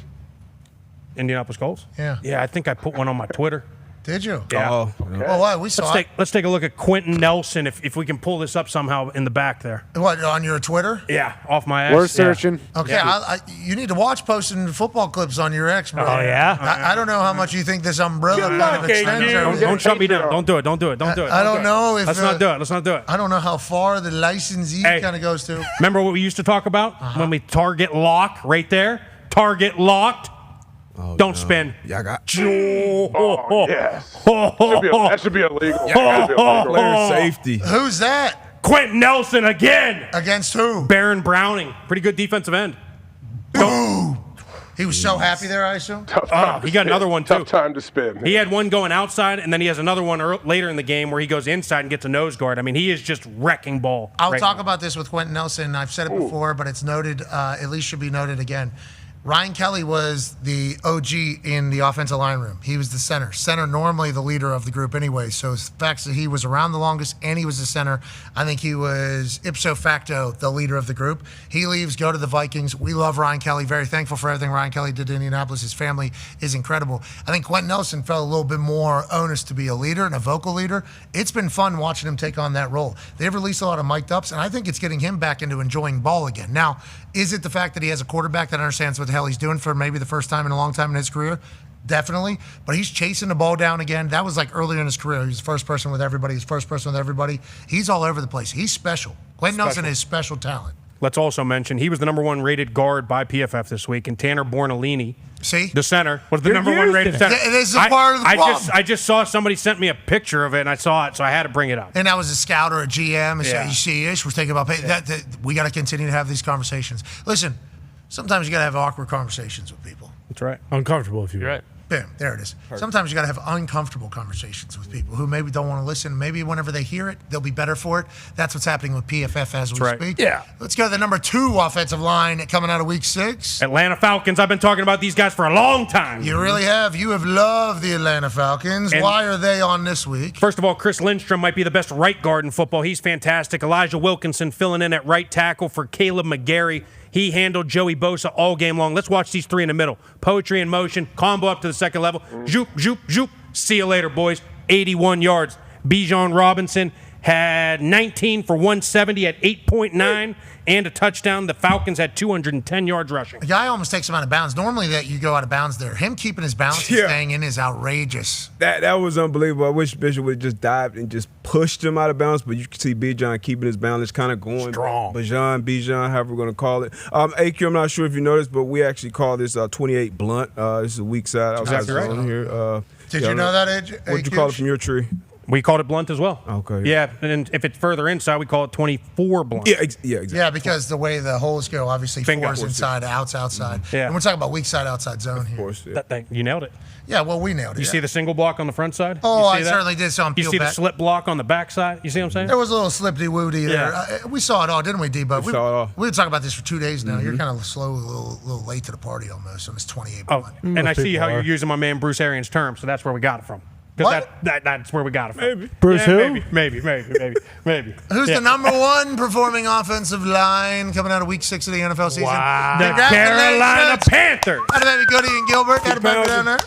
So I love this play. This is called jab duo. You are going to run a play to the left, but you are going to sell like you're running it to the right. So watch the quarterback open up to the right, over the top ball handling. We're going to bring 87 back across as a fullback, essentially. Let's watch this combo between left tackle, left guard. That's Kenny Clark they're going against. They just took him 12 yards and put him on the ground.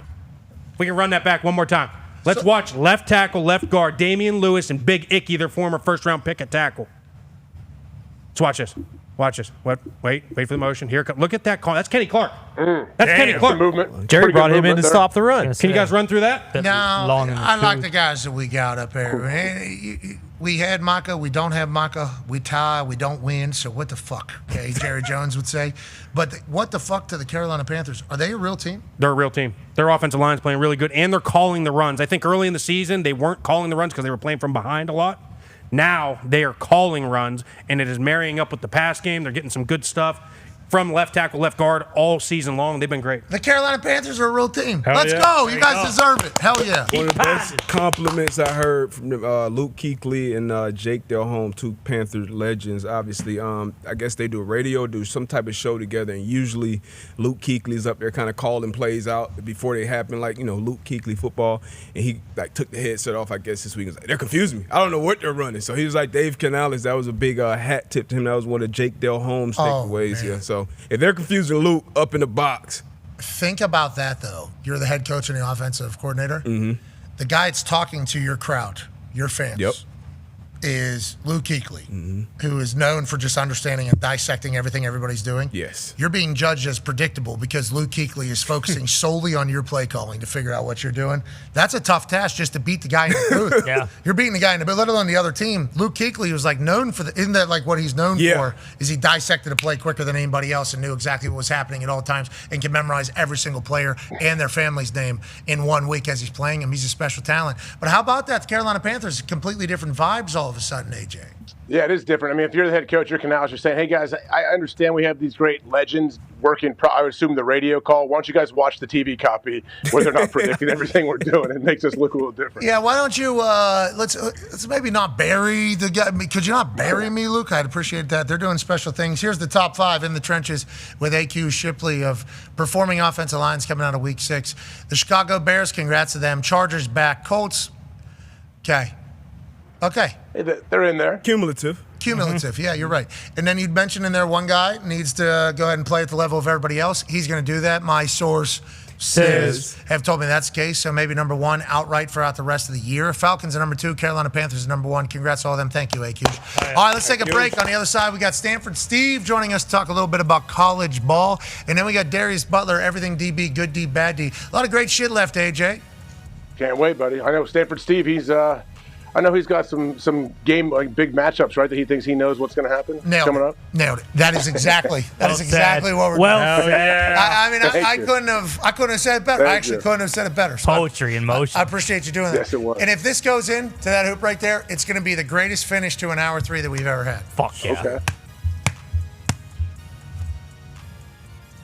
Oh shit! I think that went in. I think that went in. That went in for my view. Yeah, the net's broken.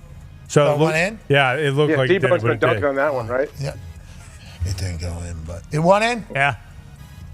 Drilled it. U-ball's been good. I heard you guys took back the crown. Congratulations. Congratulations to you guys. They can never take away that first day from you. Never. Good run. Team D, Bone and Butt, certainly held it down for one day, the first day of the game. And then me and Foxy went to work on day 2. We went to bed understanding that we can't have what happened happen again. D-Bone can't be. He was so happy. Just glee would be the term. Shorts and a T-shirt, ready to go yesterday. Laced up. Ready. That was he not as was he sore today or not as springy maybe? He didn't recover? Or So I think his Hail Marys just weren't falling as much as they were. He's going to have to find a consistent, fundamentally sound game. Yeah. And I think everybody's on their journey of doing that right now with a brand new game. But boy, D-Bone appeared to be the Wayne Gretzky of the game after day 1. Wow. The great one. I mean, it really felt that way. And I honestly didn't know how we were all going to handle it. I assumed that the game was going to get banned if that would continue from the Thunderdome just because of how it was going. And then day 2, water found its level, and now he's going to have to, battle back. It's a good game, AJ. We got a good game over here right now. This is an enjoyable. Do you have to throw it one-handed or can you shoot it? You can definitely shoot it. And okay. I'll tell you, though, I did some throwing with D-Bone after the games because yesterday I was like, hey, you're going to have to start shooting it, dude. Like, the throwing, it just bends so much. You have no idea where it's going to go. And air balls minus points are, like, detrimental. Killer. It's absolute killer. So having a good miss is better than an almost air ball. Legit, Like, yes. you don't want that at all in this game. So you're going to – because he has a good jumper. D-Bone has a good – like, a pretty good jumper. So we told him that. And then he just kept throwing and, like, it was hitting the rim. And then I started throwing hits the rim. I'm like, wait a minute. You might be onto something here. Oh. And then I threw one and it hooked, and I missed the entire backboard. I'm like, we can't have that. D-Bone's like, we're getting those out of the game. So today he will battle again, I assume. But the mountaintop has the goats at it. And that'd be me and Foxy. Here we go. Foxy hit one. Last shot of the inning. 2-pointer. The games have been close. Like, it's a great game. D-Bone, do you like the game still? Or Love the game. I think we walked away yesterday still with a better PFF grade, even though we didn't win. Oh, wow. Offensively, we brought it. There's no YFF here. Okay, there's no U-ball fantasy football static. I'm going to sit up here and grade it today. You don't even know what the fuck our jobs are, so you don't even know the game. Perfect. Perfect for the job. No, you don't even know the game. You can't be doing the judgment. Because me and Foxy might be trying to do a little something out. We might be setting up a defensive play for Exactly. later. So we might miss a tip, but that's actually a setup for later. So you don't know that. That's why I'm perfect. What if you step on a line, though? We need people looking at the line stepping because D-Bone's feet, I think. Oh, yeah. He's touching the paint a lot. And I don't want to be like, hey, you're cheating every time because he's not making it anyway. So, Also, his feet on defense. I mean, he's on the ground almost every single tip. Needs to be in the sky. We've been working on that. Yeah, well, not well. Maybe you just shouldn't be coaching Penn State. Let's get to a break. God, that got me fired up thinking about you not knowing the fucking rules of the game, judging this game, giving out official scores, and then that is actually. That's what's going on. We got to get to a break. I got to cool off a little bit. That's too real. Everything just got a little bit too real. Be a friend, tell a friend something nice about change your life. We got good shit on the other side. Take 5. Jesus. Bye. Whenever you stop by this beautiful campus, you can sense a radiation of success and professionalism. They call it Track Town because we create Olympians here. Their baseball team, national champions all over the place. Every sport seemingly very successful. Football, awesome. There's cranes everywhere. They're building this town up. It's only growing and getting better. So whenever you think about Kurt Cignetti's team, from JMU and IUP and stuff like that, his teams just... They don't get a chance to win these types of games, And Indiana last year was certainly a good fairy tale story, but whenever they ran into Ohio State, they shit the bed. And whenever they played Notre Dame, same damn thing. Couldn't get a stop. So whenever you think about what's happening up here, you think to yourself, hey, hey, hey, hey.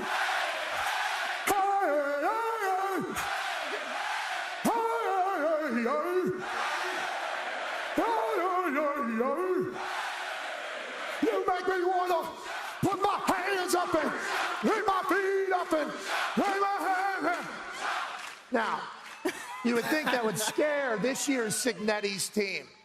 You think that because Autzon's so damn hard to win in, and they don't smoke cigs around here, they smoke trees around here. Fernando Mendoza has no chance to come in here. I love Oregon. I love Dan Lanning. I was shirtless with that man this morning. But my wife is a Hoosier through and through, and so am I, baby. Did you not? Hoosiers? Hoosiers? And the biggest win of Cignetti's career, the Indiana Hoosiers tell the world, we're for real. I'll see you both in the college football playoffs. Indiana gets a win today. Changes the trajectory of all of college sports. Congratulations to Sig and the boys. Sabrina, you're the GOAT. Thank you for the shoes. Go Hoosiers. Have an incredible day of college football, everybody. We love you. Goodbye. You know what? I think there's only one thing left to do here. I've experienced cafecito time. I've experienced the wonderful culture. I've experienced the beautiful people, and I think we got some Canes over here.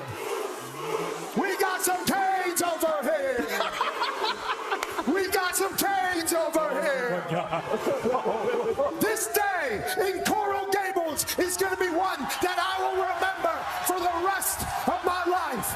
Ray Lewis started his dance right here at Miami.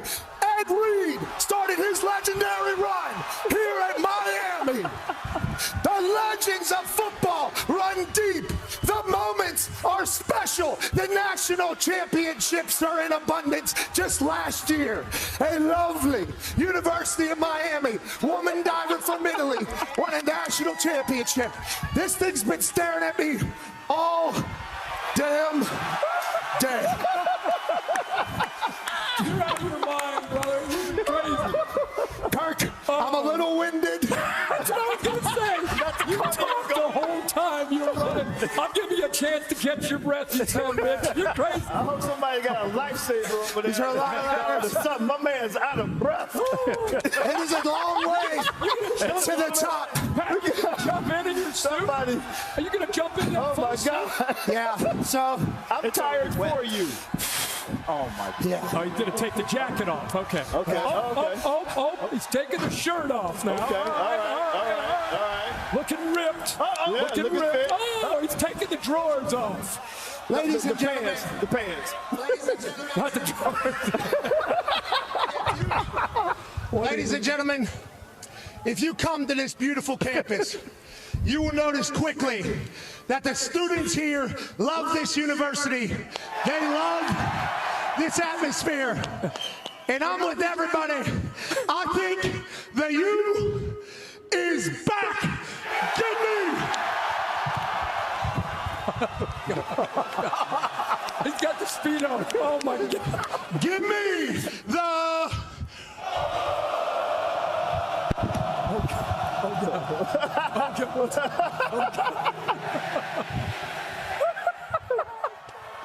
Canes, baby. Here it goes. Oh, God. Here it goes. Feet together. Feet together. I think that was the lead so for the pencil. And he's got the U. Rushing it out. Oh, my God. McAfee with the refreshing plunge. Miami and Florida tonight. Let's have a look at that again. Check out the form, Herbie. Oh, man. Let's see the toes. We need just to Good, pretty good. Legs together, right? Perfect. Perfection. Wind and all. This is Greatest Bands. At the end of the show, the four of us have to come up with one Rushmore together. We all agree on the Beatles, so the Beatles is settled. And now we're discussing who were the next three. The Grateful Dead, they created The Road. I love Radiohead, but if I was going to pick Radiohead, I might pick Pink Floyd before Radiohead. I'd have to go NWA over the Ramones because NWA didn't look like anything I'd ever seen before. Can we go with Bob Marley? Obviously, last year, this segment became a little bit of a rumor. $1.7 million out the door for good causes and a great college kids. That's awesome. Have you ever kicked before? Yes. What do you mean you've kicked? Hold on. I was told you have never kicked before. I feel like I've been bamboozled a little bit here. You have kicked before? My brother's a kicker, so every once in a while I go kick with him for fun. Okay. Okay. We'll make it $250,000 for you, Logan, to start this season. Anything to say here to Logan as he tries to win $250,000? After that hand gesture, breathe and close your eyes. Okay, he doesn't want you to win. I do. So do these people. Let's go. Logan, Herbstreit will be holding for you. Look, by the way, this is tough terrain. Tough. This is real Ohio here, Glenn. Kicking is easy, everybody says. Let's find out. Ready? Glenn, what are your thoughts? I'm trying to give you. What are your thoughts? This is really tough. I think that poop was a bad omen. Yeah, I mean, Pete just pooped right in your face. I can't believe we don't have turf. Well, we're in Ohio. This is a football state. You gotta be tough. Logan from Ohio, sophomore in business finance. Does he win $250,000?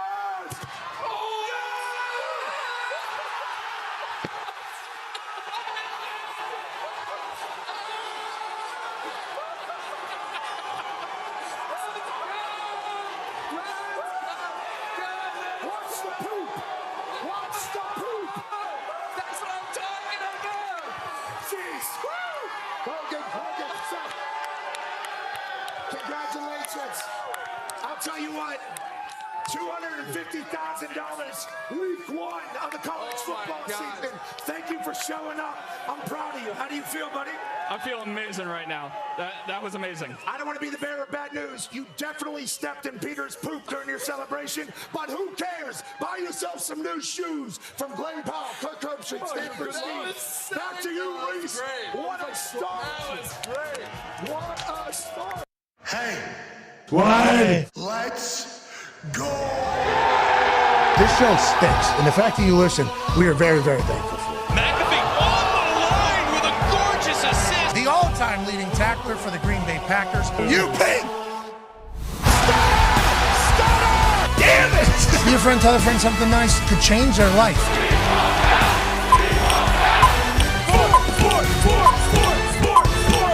Hello, beautiful people, and welcome back to our humble abode, the Thunderdome, on this Walk Wednesday, October 15th, 2025. Hour 3 of the program begins now.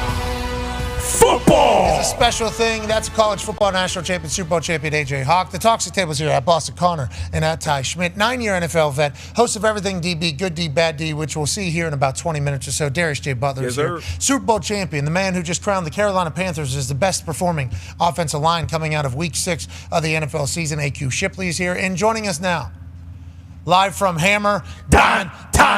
Tone Diggs, good to see you, Tone. Hey, Tone. Hey, Tone, we got a big thing about to happen, as you know. It's time to dive into another week of college football convo with Stanford Steve.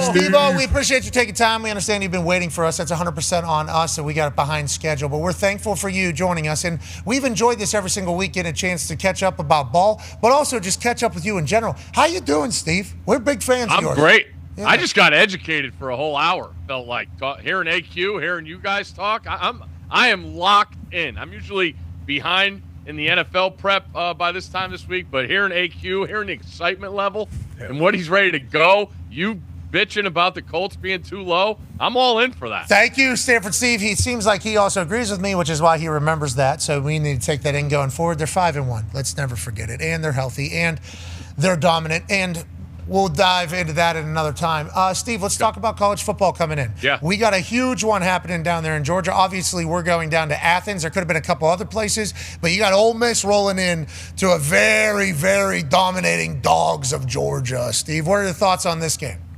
Yeah, the issue is the Dogs haven't been dominating, Pat, early in these games. You go back last week, down 10-0, almost 16-0 with that fumble and chaos at Auburn. Falling behind 14-0 and 21-7 to Alabama at home. They lose that game, first time in about 33 home games. You go back, we were at Tennessee. It was 21-7. That place was as loud as any building. Georgia's got to figure out how to start these games better. We're having Kirby on the show. I hope somebody figures out how to, he explains what's been going on and how he's trying to address it, because they've been incredible in these second halves. Last week, the drive to clinch it by Gunnar Stockton was just textbook. I thought Bobo was great. Outside runs, third down conversions, using their go-to guy Branch as a decoy on a big third down, and then they get the brutal touchdown to cover for all those Auburn backers. Georgia is 4-0 as a 7-point favorite against all top 5 teams under Kirby. So it's up against Ole Miss, who walked out of a bye against Washington State, watching that game last week, and Trinidad made some plays in the second half, or else they were going to lose that game. So Ole Miss has got to prove it. They gave it to them last year at home in Oxford with a great, we saw how many guys go to the draft from Ole Miss's team, but this is a different test, and I like Georgia's offense when you look at it in its totality. So, awesome matchup coming up. Georgia's offense is there whenever they've needed it, and obviously we go back to Tennessee whenever we talk about that, because what they did at the end of that game was awesome. What Gunnar did on that fourth down was spectacular. Then they lose to Bama, obviously. They had a 33-game win streak at home. That obviously gets snapped this season. And then the timeout clapping extravaganza last week is obviously fantastic. Let's talk about that Ole Miss team a little bit. Lane Kiffin has another top 5 team. Let's go to Hammer. Ton, what do we need to be thinking about this game and Lane Kiffin's boys? Yeah, to be honest, I don't know if the numbers next to either of these teams are correct. They might be a little too high. I don't think either of these teams have been super aggressive. Yeah, the records are good. But, this might be a little SEC bias and where they were ranked early in the year to where they are now. But no, Georgia back between the hedges. They just had their 33-game home win streak snapped. Both these teams are top 25 in rush attempts per game. Now, yards per rush, Georgia is the better team, and they also have the better rush defense, so I think Georgia has the advantage there. But I think overall, both offenses have the advantage. And I want to get this right here. So Georgia is 115th in sacks and 109th in tackles for loss. That's on defense. And then Ole Miss is 100th in sacks and 121st in TFLs, both on defense. So neither one of these defenses are causing havoc up front. So I think offenses are going to have their way in this one. Okay, so that's an exciting shootout, between Trinidad and Gunnar. Georgia against the spread the last 2 seasons. Here's Hembo stats. Overall, 6-14. Favorites 4-13. At home, they're 2-8. Okay, this is against the spread, not straight up. This is just whenever they have to cover. You said whenever they're favorites of 7 or more, they win or whatever. They don't win for the bettors, though. It sounds like they don't win for the bettors. What other game were you looking at this weekend, brother Steve? The Cigar game, Bama and Tennessee. Tennessee, since we've been there, has won every game by 1 possession, overtime in Starkville. They let Arkansas come in the back door last week at home off of a bye. And Alabama's the hottest team in the country. Ty Simpson has been spectacular. I think Grubb and Kalen going for it on 3rd and longs, 4th and longs. The defense steps up and holds Ahmad to 52 yards rushing, I believe. So that was really good to see in a tricky spot, an 11 a.m. kick. Their defense showing out and shutting down the nation's leading rusher. Tennessee has really fallen off defensively. Giving up a ton of points lately, and that Alabama offense matches up really well. Tennessee, I'm not sure if they're going to get those corners back. They were talking about them when we were there. They're still not back. One of them's an NFL player in McCoy. So I think this leans Alabama, night game, night show, fireworks, the whole thing. Plenty of points scored in this game. Okay, we have another stat from Hembo, and Bruce just pointed out some mean stats here from Hembo. Heupel has a 3+ point road dog, 0-6. Win-loss straight up. 0-6, obviously, against the spread. Average score, 37-18. Yikes. Every loss by is 14-plus points. So if they're supposed to lose by more than 3, it's going to happen, is what these stats are saying. Don't love that Hembo's saying that. That could change this year, though. Let's go to Hammer. Dahn. What's up with these Hembo stats, and how much are you looking into them? Yeah, I mean, hey, I like these. They're trends, and once trends happen, they're hard to kick. We've seen that all season long. And Heupel, yes, away from Tennessee has been, it's kind of been the story of Tennessee. They haven't really been able to win the big one yet under Heupel. They got Bama a couple years ago, but that was at Tennessee. As Steve said, I think the Bama offense is going to be able to do whatever they want, especially Ty Simpson in the passing game. I believe Tennessee's like 120th or something like that as far as against the pass. So I don't think that Bama offense is going to have any issue. And then on the other side of the ball, if Bama is going to have an issue, Tennessee runs for over 200 yards a game. If there has been a question mark with the Bama defense, it's been the run game. We've said that the last 3 weeks, but they've handled it pretty well, especially last week against Hardy and Mizzou. So, yeah, Bama could potentially roll in this one. Steve, what the hell is going on with Ryan Williams? What are you hearing down there? Where is he? I don't know if he's as motivated as he used to be. We all know. It's PFF. I keep hearing about how much money he's making. That's all. Furry's got a real nice house and setup. He's earned that with his abilities, and we appreciate him. Right. And obviously, we hope he continues to live up to all the talent that he has and the expectations. But you're right, Ty Simpson's become the story, not the young wide receiver who's insane. And they got who's number 1 for them? Orton from Miami. Isaiah? Orton, yeah. He was. Him and Jeremy. Look at that ball placement right there. Come on. That's unguardable. Yeah, you called him the hottest team in the country. Indiana would say, Really? Not so fast, huh, Steve? Maybe I didn't say best. Indiana's the best. Well, and also the hottest then, right? Wouldn't they be the hottest team as well? Yeah, they had a long flight home. A lot of time to cool down. Hey, there's a timeout. Yeah, they passed the ball away. Okay, check ball. Got to move to the next one. That's awesome. Let's go to the next game. Stanford Steve, we need to be paying attention to. Ooh, old rivalry. Yeah, we just touched on the SEC where it means more. I think this game means the most this weekend in Week 8. Notre Dame's last stand for a ranked win. They don't have anybody on the schedule that resembles a ranked team the rest of the way. Maybe Pittsburgh, but we don't like talking about Pitt on this show. Whoa. So USC comes in red hot, and very dangerous. We were talking about Pitt a little bit earlier. It was about them getting a new stadium. They had a great win this week in Florida State. Hey, way to go, Pitt. And if that would have been on the slate, I would like to let you know I would have picked Pitt to win that game because that does feel like a Narduz win type thing. Gritty Pitt. Sure. We just think, stadium setup needs to change. Maybe we could go to Pittsburgh for Notre Dame when they go there. You never know. I don't know. Steve. Maybe. That would be awesome, actually. Won't go to the Holy War, but yeah, let's go to Pitt. I'll tell you what. This would have been a game I think a lot of people thought maybe game day would head to. And once again, I can't stress this enough. The fact that I am lucky enough, and I assume Steve says the same thing, to be a part of a show that people would like to see at their events, that is a very cool thing.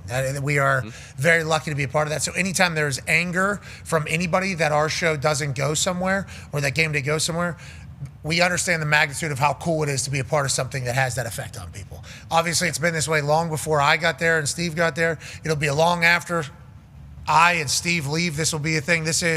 We're very lucky to be a part of game day. This game, everybody thought could potentially have it. And I assume the next game we're going to talk about, the Holy War out there in BYU. This could have been an epic college game. Not that Georgia Ole Miss won't be. Okay, obviously huge implications. 9-5. Honored, lucky to be down there. Used to have the longest home winning stretch at 33 games. Tough place to play. Obviously, a lot of history. And in the middle of a dynasty still, if they were to go on to win, people would lump this all together for Kirby Smart. Lucky to be going down there. This place, though, I think would have shut down the whole state if we would have went out there. It means something, too, this year. 6-0, 5-1. Mm-hmm. I mean, you got real playoff implications.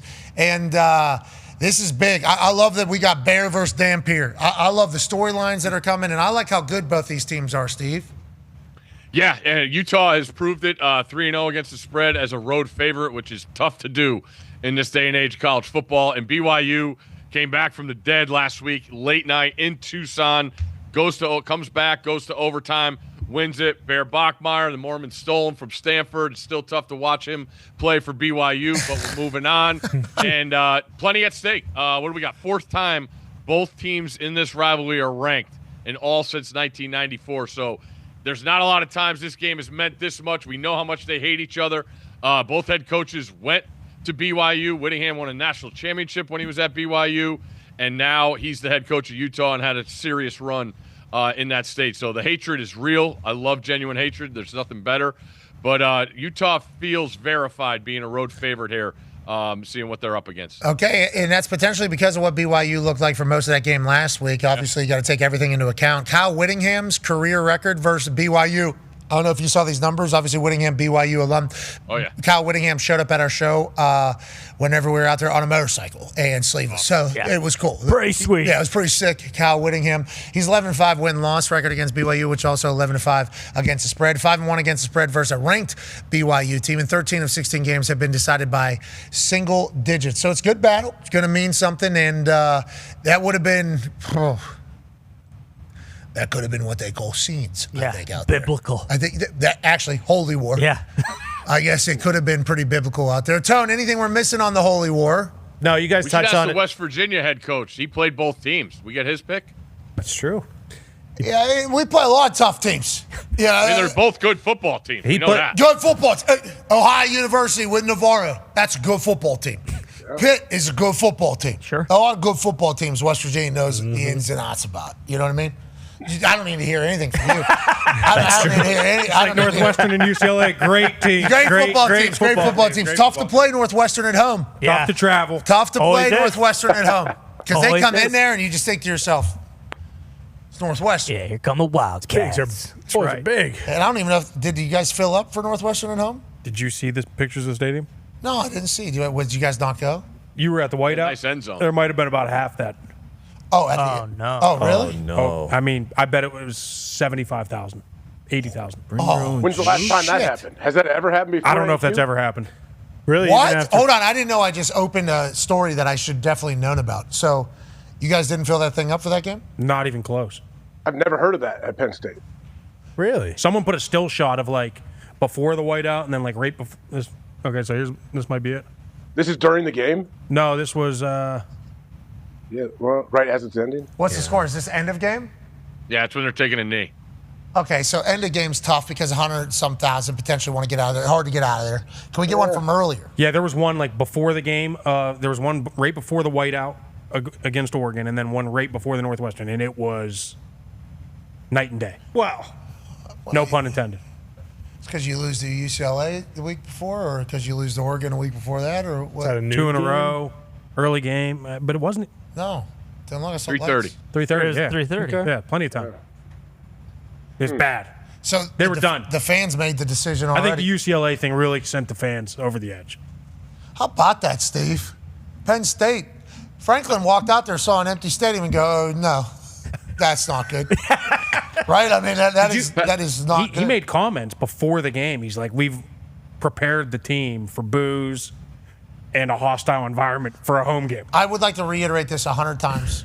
James Franklin has been very good to us and always had great energy with us. Sure.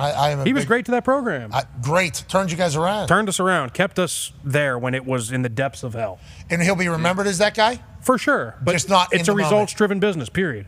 In the moment, though, it's not thinking like that. Correct. But 5 years from now, looking back, James Franklin had a vital piece in the Penn State story. There's going to be a lot of gratitude towards him, without question. And he'll say, thank you to $49 million I've got since I've been there. And also, I agree. We did some good things there. It's not just negative. That'll be a good time for Coach Franklin. Absolutely. I mean, I think he's third over the last 10 years in most wins across college football. Yeah. Gosh, it's a tough game. Yeah, I think that's why he got fired, right? Because he's third in wins, but he's never. Yeah, I bet those other coaches on that list have national championships. Well, not only national championship, it's like a big win. Conference. Cignetti going into Oregon and winning that game for sure. On the same at the same. This guy's beating Oregon, and you can't fucking beat Northwestern. Hit the bricks, pal. That is base. I think that is potentially what happened. And they had to travel, and he was blaming travel the week before. Tough. Oh my gosh, there's a lot. That is a lot. All right, Stanford Steve. Anything else? No, I was just saying, you were doing your show from his office. like 20 days ago. Yeah. Like, and they were on top of the world, up 7 in overtime. Coach Saban puts a white suit on and goes and gives that fan base a funeral for their season. Jeez. I don't know. Saban, well, maybe landing a little offspring, I guess, from Saban. There were certainly some seeds of success there that were planted for landing maybe in that Oregon team. But, yeah, we were just feet away from JJ. Yeah, that's right. JJ, Coach Franklin's friend from high school. He's right in the glass window right there. Waving on the show. It was great. It was a perfect setup. Everything was great. James Franklin obviously has done great things. I'll be excited to see what he does next. I wonder when we'll see him next. That's a good question. Probably not for a long time. No, I'm thinking you're wrong. I'm thinking we're seeing him real soon. That's what I'm thinking. Where? Yeah. I don't You got to look for a job in sports, right? That's what they said, sports media or sports. But we talked about this yesterday, how those interviews could go, when push comes to shove on whether or not you want to spot, or if he is a ball lover and wants to get back in there. I assume that is the case. His energy feels like he is a football guy. I agree. I think we'll see him soon. Steve, I don't know if you saw, we saw your top 15.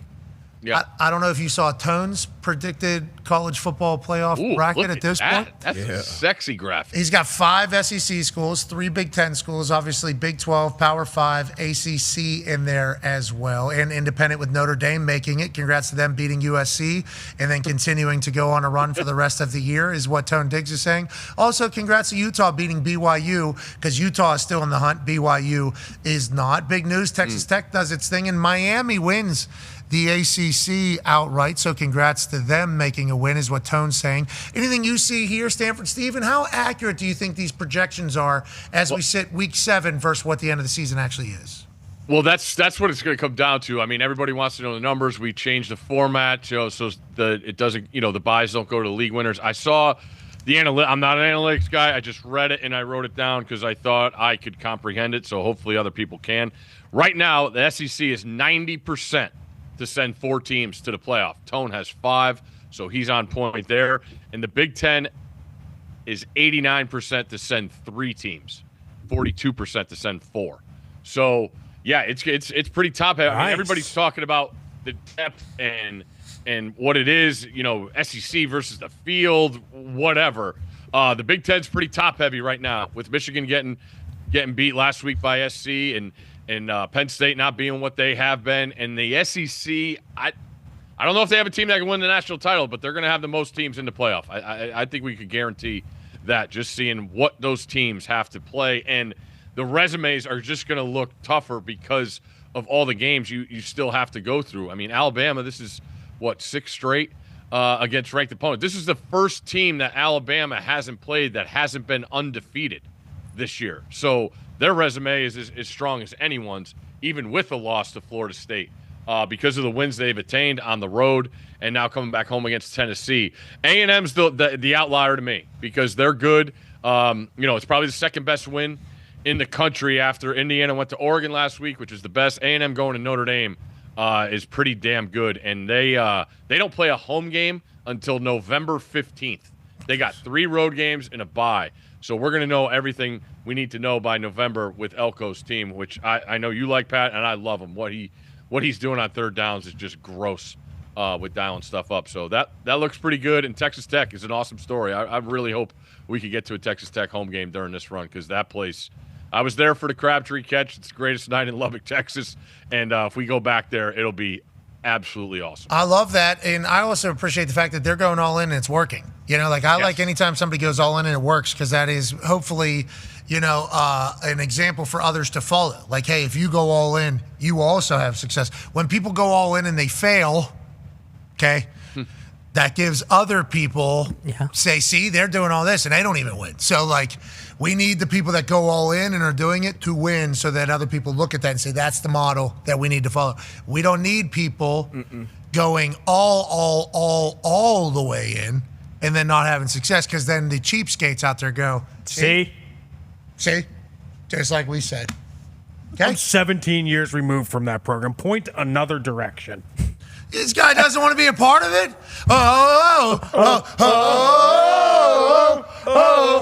Go ahead, say it. I'll be back next year. They are Penn State. That's what you wanted to say right there. Say it. I'll be back next year. Terry Smith, Western Pennsylvania. Love Terry Smith. He's the interim head coach. He needs you. Gateway High School, WPIL, Hall of Fame class, same year I went in. See? Wow. And you're turning your back now on the I Colts? love Terry Smith. Okay, so maybe give a little bit of respect to the man. He's going to get them fired up. I'm telling you. He's Well, then gonna stop have 'em play saying hard. they are Penn State. Well, Start saying just we got- are Penn State. We got a lot of tough games coming up. They better buckle up this week. Bingo. Who's the backup quarterback? Well, now the starting quarterback. He's an Ohio kid. Ethan Grunkemeyer. He can Grunkmeyer. play. Grunkemeyer. Yeah. Drunkenmeyer? Grunkemeyer. Grunkemeyer. Okay, I'm yeah, sorry. Columbus area. Columbus kid. Yeah, he's legit. He can play. Well, Drew Aller was an Ohio guy, too. That's right. Drew Aller was an Ohio guy. I hope He's he going to be going back to Columbus in a couple weeks. Godspeed the surgery. No. November 1st. Grunkemeyer. November 1st they play. Oh, okay. You're talking about Drunkenmeyer. Okay, yeah, that Drew Aller out for the season. Right? Grunkenmeyer. No N. Correct. Grunkemeyer. No. Grunkemeyer? Yeah. Yeah, Grunkemeyer. Grunke. That's the best name of sports. Hold on. Bear or something. What's Bear's name out there? Bachmar. Bachmar. That's a good name. That's a really good name. Hank's Oh, brother. There's a lot of really good names. I mean, Tigers. Fernando Mendoza is a great name. Filthy. And the Mendoza brothers being on the same team. They're not twins. A couple years, so it's not the Mendoza twins, but the Mendoza brothers taking the world by storm down here in Bloomington. College football is great. We're having a great season. I'll see you down there in Athens, brother. Can't wait to get down there. All right, fins up for Gumpy. They actually have a guy who's the leading tackler in the NFL right now. He has There you go. 55% more snaps than everybody else because the defense is on field a lot, but he's tackling a lot of people. Ain't that right, Gumps? Yeah, the offense is only scoring 60% of the time against the defense. What do you want them to do? The leaders need to start taking charge down there. They need to start saying we are instead of they are. One in particular. Right. I don't like the way you've been talking about some of those Dolphins stuff down there. I stood up for that man for a long time. All right? We deserve better. See, everybody right now doesn't know which man you're talking about. There's two men that you've been standing up for a long time. Hasn't there been? Oh, yeah. So why don't we just go ahead and leave that a mystery on who you're talking about? Good for you, Gumps. Who are you talking about? Our quarterback. Okay. Number one, Uno. Okay. Yeah. Yeah, all right. Tua. Got it. Yeah. All right. He All right. takes the podium today. Who does? Tua. Yes. Should be good. I'm excited. Can't No, wait. that's what I'm talking about. We need more questions. We need more out of that. Tua's a lead by example guy. Okay, now obviously his quarterback's got to speak. He likes to disappear from his light. He doesn't like to do all the spotlight stuff. He's been very open about that. So I think we got to take that with a grain of salt with everything he's saying. He's trying to not give shit to anybody while also not enjoying what he's doing. Sure. And on that note, we enjoy what you're doing, ladies and gentlemen. The man, Stanford Steve. Thank you, buddy. Yay, Steve! I enjoyed. Hey, how'd you do on your picks? 1 and 2. Oh, That's back-to-back weeks, 1 and 2, brother. Steven. All of a sudden, that 66% hit rate's about to become a fucking 50% hit rate, and then all of a sudden, now we're at 33%. And that, it's a quick slide, isn't it, from the fucking Just penthouse math. to the Just outhouse. math. Holy shit. The first half Penn State didn't hit, Steve? Yeah, exactly. Oh, I forgot that was one of your That set the things. tone. That was an We interesting. got there with Coach Saban's Kent State. Did they win? Yeah. He really doesn't like him. What happened? He doesn't really support them much, doesn't he? He's not really. You never hear him going to bat for Kent. He said he didn't get the job there. Maybe is that what happened? Yeah, well, he was at Toledo, so I think he gave them the business when he was coaching at Toledo. And, I mean, you're not, no offense, but, like, Kent State's down at the bottom, and you know Saban is going up. He's not going back to go up. He's keep going up. Yeah, I understand he's So- moved on, but you know, there is a moment a couple times, like once every 4 shows, where Kent State gets brought up, and everybody's like, "Coach Saban, you're a golden flash." He goes, "They got terrible players," and that's like the take, and then it just moves on to the next one. And I'm sitting next to him, I'm like, Jesus Christ. They do. I mean, they can't get anybody. What do you want? I couldn't coach there, I don't think. He's the best. You're the man, Stanford Steve, ladies and gentlemen. All right, boys. Saban's the greatest. He's getting so comfortable up there. I told the boys, there's like, you know, the way the conversation is structured, it's vastly different than how this show is, obviously. Because there's so many things you got to hit, like obligation to hit, because this is college football. We are covering college football. So there's like things, you know, like, hey, we're going to hit this. We're going to talk about this. You got this. You got this. And then Saban will hear something that somebody else says, and he'll go, well, I need to say something to that. Excuse me. So he taps his finger on the desk, right? Taps his finger on the desk. And it's like his way of showing that he would like to say something. And I'm right next to him. So I see him tapping it first normally. And I look at him. I'm like, yeah, you're good. I have no say over that. I have no say over that. So then I try to go to Reese. Yeah, exactly. I have no say over that. So then I go to Reese. I tell him, get him like, hey, Saban's ready to go. Then you talk to the truck, and then all of a sudden it gets back to it, and then Saban says something. It's like, yeah, hey, also you should just whenever you want to. If I'm talking and you want to let it fly, just fucking go ahead, dude. He's the best. Yeah. He is so good up there. So good. Legitimately. I don't know what his picking is, though. I don't know what his picking is. It's the GOAT. That's tough, dude. Picking games is wild. It's really nice that I'm getting really lucky with these right now. But obviously I know what's happening. So that's why it's a difference. You know, there's a talent in this, obviously. 18 to 23-year-olds just on any given day showing up and all doing the same thing is certainly easily predictable. You know, that's the thing that gets most seen, though. The end of the show is the mix. You have one bad day on there, boy, the internet's tough. It's been nice to have a couple good weeks, but I know what's around the corner. You know, it's been getting a little loud. We've been taking more good days. Huh? More good days. Hell right? yeah. More good days. Yep. That's what I was thinking. Yeah, you're right. I'm never going to miss. No. Why would you? No. How much fun is that? Think about how cool that is. I'm never going to yeah. do one wrong. If this goes in, all right. No. Don't even leave this to chance. You're riding a hot streak right now. You don't need to introduce anything. True. Yeah, no, this is it. This is what the universe.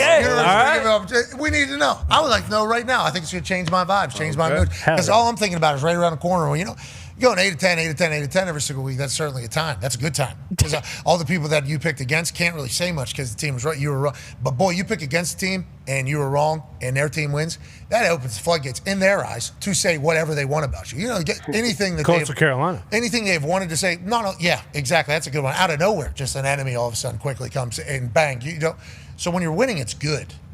When you lose, it gets loud. This ball right here will say whether or not it's going to get loud for me. Are you sure? Are you sure you want to do that? You like a face up on the blackjack table, or you like face down? Face down. Okay. That's opposite of what I'm doing right now. Yeah, fuck that. Yeah, you're right. I'm not doing that. Okay. No way. No. Why would I even want that to be? You're right. Why'd you do that? Blackjack was a good call. If you miss that, I know. You're going to get every game wrong. I'm going to start fading myself. Waffling. I will. I will start waffling. Yeah. I need clear eyes. Yeah. Exactly. Few screens. Yeah. That's what I need right now. All right, let's learn football on the way out. Let's go. It's a great way to wrap up a show whenever you learn at a level that you never thought was possible. Ladies and gentlemen, it is time to go inside the mind of one of the greatest football minds there has been. It's time to go everything DB. Good D, bad D. Let's go. What up, DB? Let's start with good D, one of the best defenses in the National Football League, coming off a hot primetime win. This was a big interception from D. Offer, who also had a big sack in this game as well. So first and 10, 15 seconds left in the second quarter. Big time. Everybody here is outside leverage. Start running back from the beginning real quick, please. Sorry. Man-to-man across the board. You got split safety look, and then after the snap, that top safety up at the right hash, he's going to rotate down and kind of be like a deep robber. The Bills are just trying to get in the field goal range, get a chunk play, and nope, undercuts him, using his outside leverage, big-time play. And this sets up an opportunity for the offense to get points before the half. Obviously, we know the Drake London almost touchdown did get it in there, but this set him up and gave him a chance. So you talk about complimentary football. This is it. Offer having a big year. This defense as a whole allowing under 160 yards per game when it comes to passing. Coach B.A. mentioned a couple times yesterday, the number one scoring defense. So you talk about a huge turnaround. Got a lot of rookies out there playing in some premier spots, playing big-time ball. So shout out to Brick and the boys over there in Atlanta, turning things around and getting a big-time win against the reigning MVP. Okay, so Carolina game just didn't happen. Like, Carolina may be a better football team than any of us could imagine. So when that happens, maybe we didn't show enough respect to the Carolina Panthers. Nonetheless, they shit the bed that day as well. Yeah, it's such a week-to-week league. Sometimes you just wait. Sometimes the game plan is shitty. Sometimes the quarterback's just not seeing it. Young quarterback, too. So it's a young quarterback. You're going to have your ups and downs. But he's playing well. The offense is playing well. And the defense is playing even better. So hopefully they continue to ride that wave over there in Atlanta. Wow. Yeah. I'm just seeing the next team that's on good D here, it appears. Crazy. They were also on In the Trenches. I know. Just a few weeks back, they were going to be in some trenches as a team that was dead. Now they're all the way alive, it appears. Yes, absolutely. And on the back end, banged up on the back end. Brisker, who missed a ton of time last year, he's back in the lineup. He's playing some good ball. Dennis Allen have these boys playing some good ball. Second in the NFL with interceptions with 8. This is Brisker, cover 3. And now there are different variations of cover 3. Sometimes this got his cover right here. We keep it paused for a second. A talking point, I think Dano mentioned it with this game, with the Monday night game. 4 strong is something that Cliff loves with this offense. He likes to overload the zone coverages on defense. The Bears do a good job of covering their guys up. And in cover 3, as that slot defender, you either drop to a spot or you carry that vertical. You carry that seam route. So if you let it run, he carries Deebo Samuel here. And when you're running out of real estate deep and you're not worried about getting beat by a deep ball, you can undercut this and play the quarterback. And that's what the veteran Brisker does there. Just a very, very smooth interception right here, keeping them from scoring points and preserving that 3-0 lead at this point in the game. You know, the last time we saw this Bears defense play against this Commanders team in this type of setting, we saw the worst defense of all time. Yeah, it's true. Tyreek Steves, he's been playing some good ball this year. Yes, he has. Hell yeah. Think about that team till now. Yeah. Think about it. Laughing stock, fire, everything, hell, now where they're at. Winning 3 games straight and looking like a real team. And that's the NFL kind of wrapped up. This team started off 0-2. There were moments in this game where they could have just folded. In years past, that team would have definitely folded and just pissed down their leg. But these are long games, and it's a long, long season. You can get in a rut. You can drop a couple games, but you got to be able to battle. So it just shows you the leadership not only on the sideline with the coaches, but in the locker room. The Eagles, right now, the next team on the opposite side, obviously here, they're dealing with a little rut here, dropping 2 games.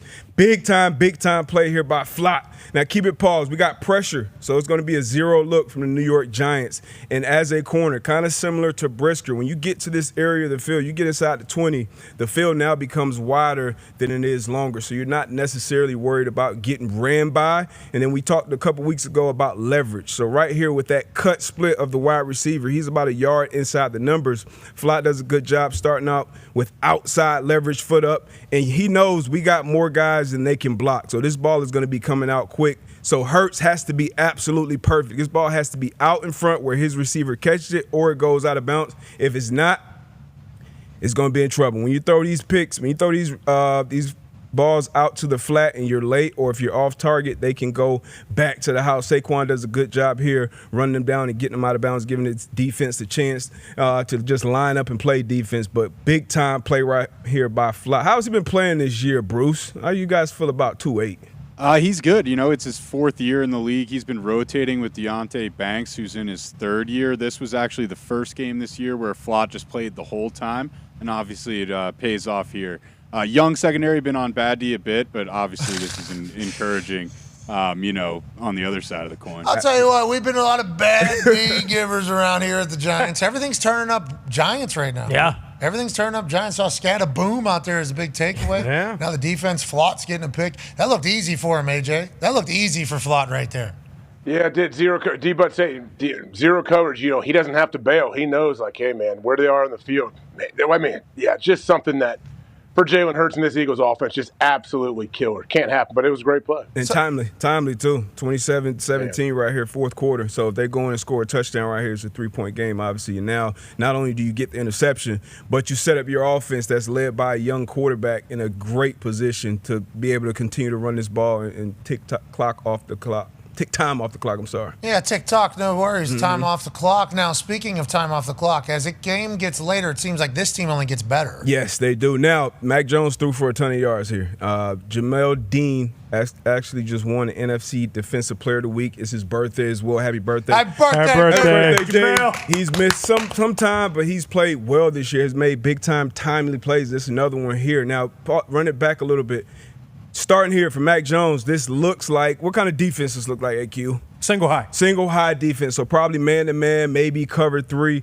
But post-snap, once the ball is snapped, it's going to rotate and become cover 2. So that safety is going to get vertical, the corner to the bottom. He's going to become the deep half player. You have your run-through. And Jamel Dean does a good job playing it high to low. So you play the high route to force the quarterback to either put enough air on it so it gives my safety enough time to get over the top. And if not – I go up and make a big-time play, and that's what Jamel Dean did here. Had a strip sack as well this game, so a big-time game for Dean and a big-time interception. Once again, a timely interception. They're up 8 right now in the fourth quarter. Big-time play right here. Mac Jones, I wouldn't necessarily say he was fooled because he saw him, but he thought he could get that ball and layer it over him, but he went up there and high-pointed and made a big-time play. He baited butter there, Jamel Dean, Definitely named baited. NFC Defensive Player of the Week for Week 6. Dean currently leads the NFL in lowest passer rating when targeted at 20.8, is tied for second in lowest completion rate when targeted, 42.1%, and ranks tied 5th in interceptions. Full release here from Buccaneers Communication. He's a player.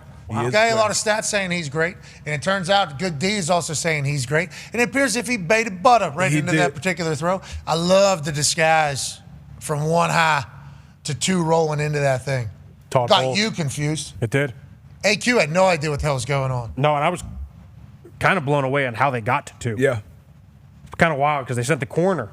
And when you're seeing that kind of live, you see down here at the bottom, if you run it from back to the beginning, 22, you'll see he starts to get back early. So that's the thing about disguise. I talk about disguise a lot. It's obviously great when it works, but you never want to put yourself or your teammates in a position where you can't be where they expect you to be. So it's one thing to be in a good disguise pre-snap, but post-snap, just have your ass wherever you need to be. You'll actually see a perfect example of a team not doing that. On the flip side, Oh, we got bad D. Yeah, now we flip over to the bad D with Tampa on offense. Oh, they got Twofford here. Fred Warner got hurt. This isn't fair. And look, obviously Fred Warner being hurt is a big thing. Bosa being out is well. Shout out to T's and P's of Fred Warner. He is my favorite linebacker to watch play football for sure. I don't know if he would have helped him on this play. Disguise, if you keep your pause here, that cornerback all the way up top.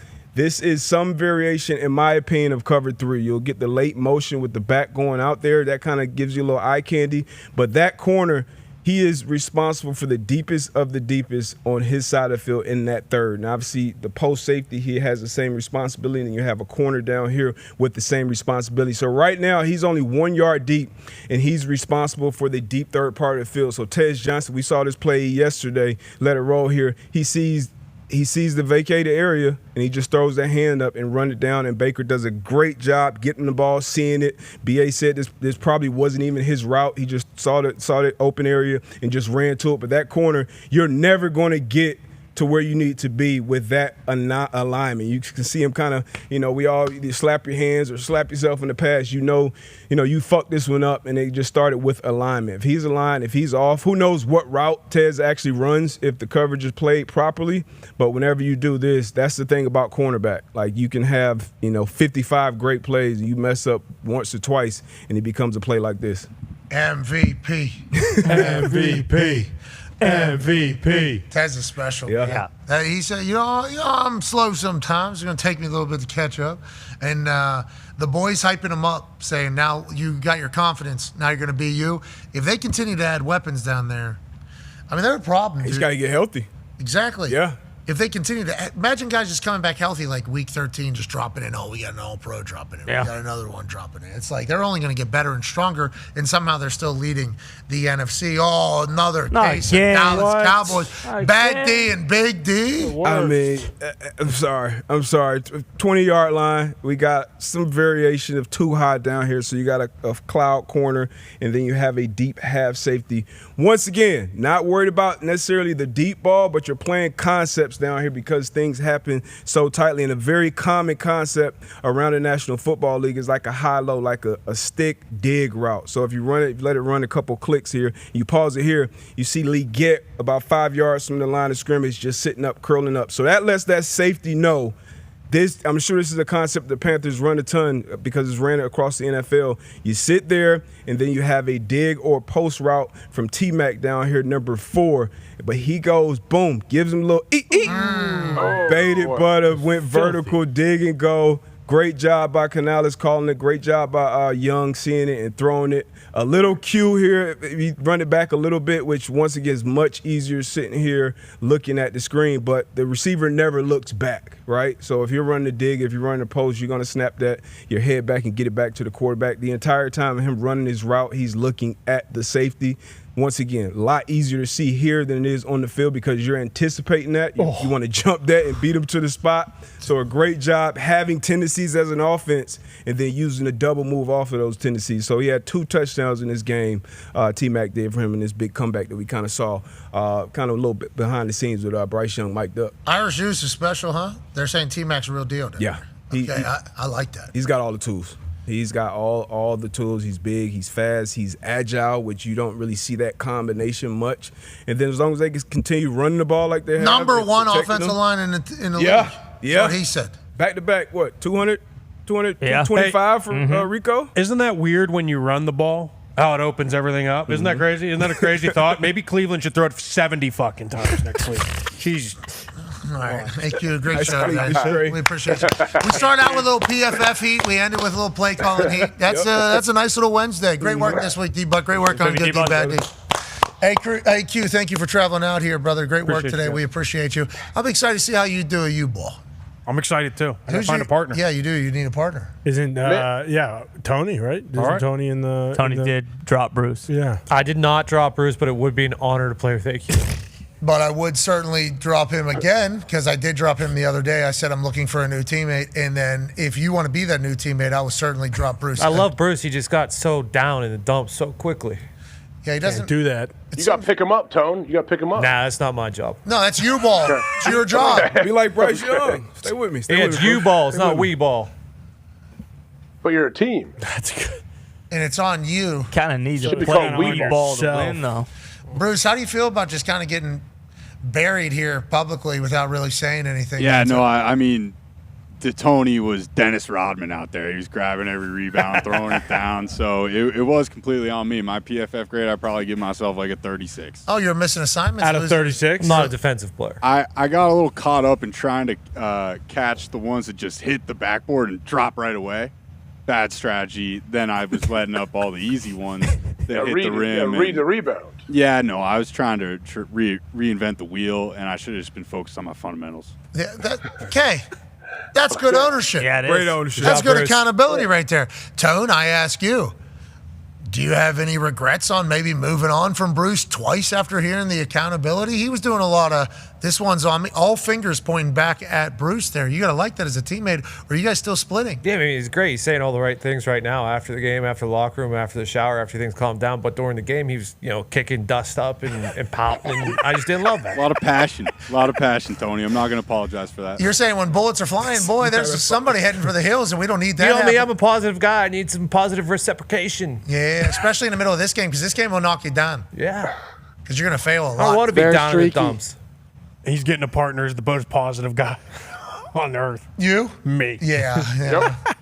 I can't wait to watch Tone and Q do their thing. And then the team of the D's, are you guys giving up or are you guys back? No, hell no. You guys are still a team? Back. Yeah, I'm interested to see what D-Bone is wearing. Because I hope he's... He brought his Duke hat today. He means business. Okay. And I think he's got a hoodie, a thin like athletic hoodie on. Like one of those, you know what I'm talking about? Oh, he said he's going tarps off for this game today. I'll tell you what, I wouldn't be surprised if that dressed yesterday. AJ, what were you saying about D-Bone and D-Butt? No, team Bone and Butts. I didn't think they were splitting up already, right? Well, that's not the team Bones name, are meant guys. for butts. Ooh, we all know that. That's not the team name. We're What's workshop. your names? I mean, you guys are team You're D. Bone and Butts. Bone and Butts. Bone and Didn't you hear Stanford Steve said some team came in the back door? Yeah, Stanford Steve does a coming one a lot. You know, it's hard not to whenever you see a team just climbing. It's like, oh, look who's coming all over the place. Mm-hmm. And whenever two guys are teammates and D is the first name of both of their nicknames, it's hard not just kind of put that together like they do with those headlines, how they put like one big D. Sure, yep. And then they put Bone and Butt right there next to it. Just one D, Bone and Butts. Not to mention the coach. Who? D. Oh, yeah, Coach D. And also Kirk, the driver. Yeah. Yes, yeah. D, is that who you're talking about? Yeah. He's their coach? I didn't know he was Bone that's and what they were Butts. saying. Yeah, he went over the game plan last night. He should be our referee, though. He's a great referee. He does not know the rules. But if he learned the rules, he would be good for him. He would also make good signals. Oh, yeah. What are you doing? Is it a one-hand game? Because it's a small ball. You're going to have to figure that out. That's on you. It's you ball. All right. I'm good at adjusting. I'll figure it out. AQ's going to be good. I predict AQ does very well. Thanks, AJ. Yeah, for real. This could be an AQ game, to be clear, but he might also get stuck by the rim. I had one yesterday where I did not put it high enough and got stuck by the rim. 8-foot rim seems very attainable, seems very easy to get to, but you do got to put a little bit of effort. You know, unless you're D-Bone, who's taller than everybody, he doesn't jump at all. Okay, so that's part of the problem because it is tips. Yeah. You know, so you have to jump. Do you have to dunk tip it, or can you lay it in? You can lay it in, but it's much easier with the size of the ball. It's an AQ's thing to dunk it because like it's hard to get a good. You're like Shaq with the basketball. Yeah. It's hard It's gonna to be get. tough. It's gonna be tough with the meniscus. Oh yeah, yesterday that happened. Yeah, tough day for me. Stood up off the couch. I just sat up, stood up, and that doesn't feel right. And it hasn't felt right since. I think it's done. And it feels like a little gravelly in there, or what's it feel like? Yeah, it feels like something's stuck on the outside. And you guys just rubbing? Does it feel like the rubbing? Do you feel that or no? Just a stab? No, just stuck. Like I can't. Can you squat? I can squat. You bend still? I can squat. Yeah. Up steps? I don't have steps. Steps do hurt meniscus tears. Yeah, that's how you find out. All right. You have steps. I'll give it a Going track. up, obviously, is the issue. Because going down, you can kind of do the half limp shit. Step. All right, we're going to get out of here. We're going to go play some U-Ball. We'll give you some updates. I'm sure you guys are really riveted by this. You have no idea what the game is. You know, obviously, you've never seen it before, but this whole conversation is just for us, and we apologize for that. What do you do? Foxy, good to see you, champ. Yeah, it's nice. It's nice to be champ again. If this ball goes in, yes. AQ and Tone. We'll win a game today. Okay. God damn it. It didn't mean you were going to be champs. That's probably in that other game is what I was talking about, but I wasn't going to give that up ever. But looks like you guys got no shot. I think it's going to take you about 3/4 of the game to figure out how to get the ball to the hoop, and by that point, we're already winning the game. So, welcome to the Thunderdome, brother. Hey, Tone, why don't you come on out here, bub? On my way. Gave out your bracket today. Also, got some good callus, some shins. You know, it had to feel good whenever 7 came out on your side in the entire thing in Pittsburgh. That's a good voice to have on your side. It was good to have Ben come out on your side. 7? Yeah. My Lord and Savior. Yeah. Yeah. You're not the only one that calls me Lord and Savior. Good to see you. Be a friend, tell a friend something nice that might change your life. We're in this thing together. We can't thank you all enough for allowing us to do this for a living. That's real. We're incredibly lucky. We're incredibly thankful. And every few months, we get a heads up on how many people are watching and how many people are seeing and how many people are spending their life with us. And it's mind-blowing every time. We're forever grateful.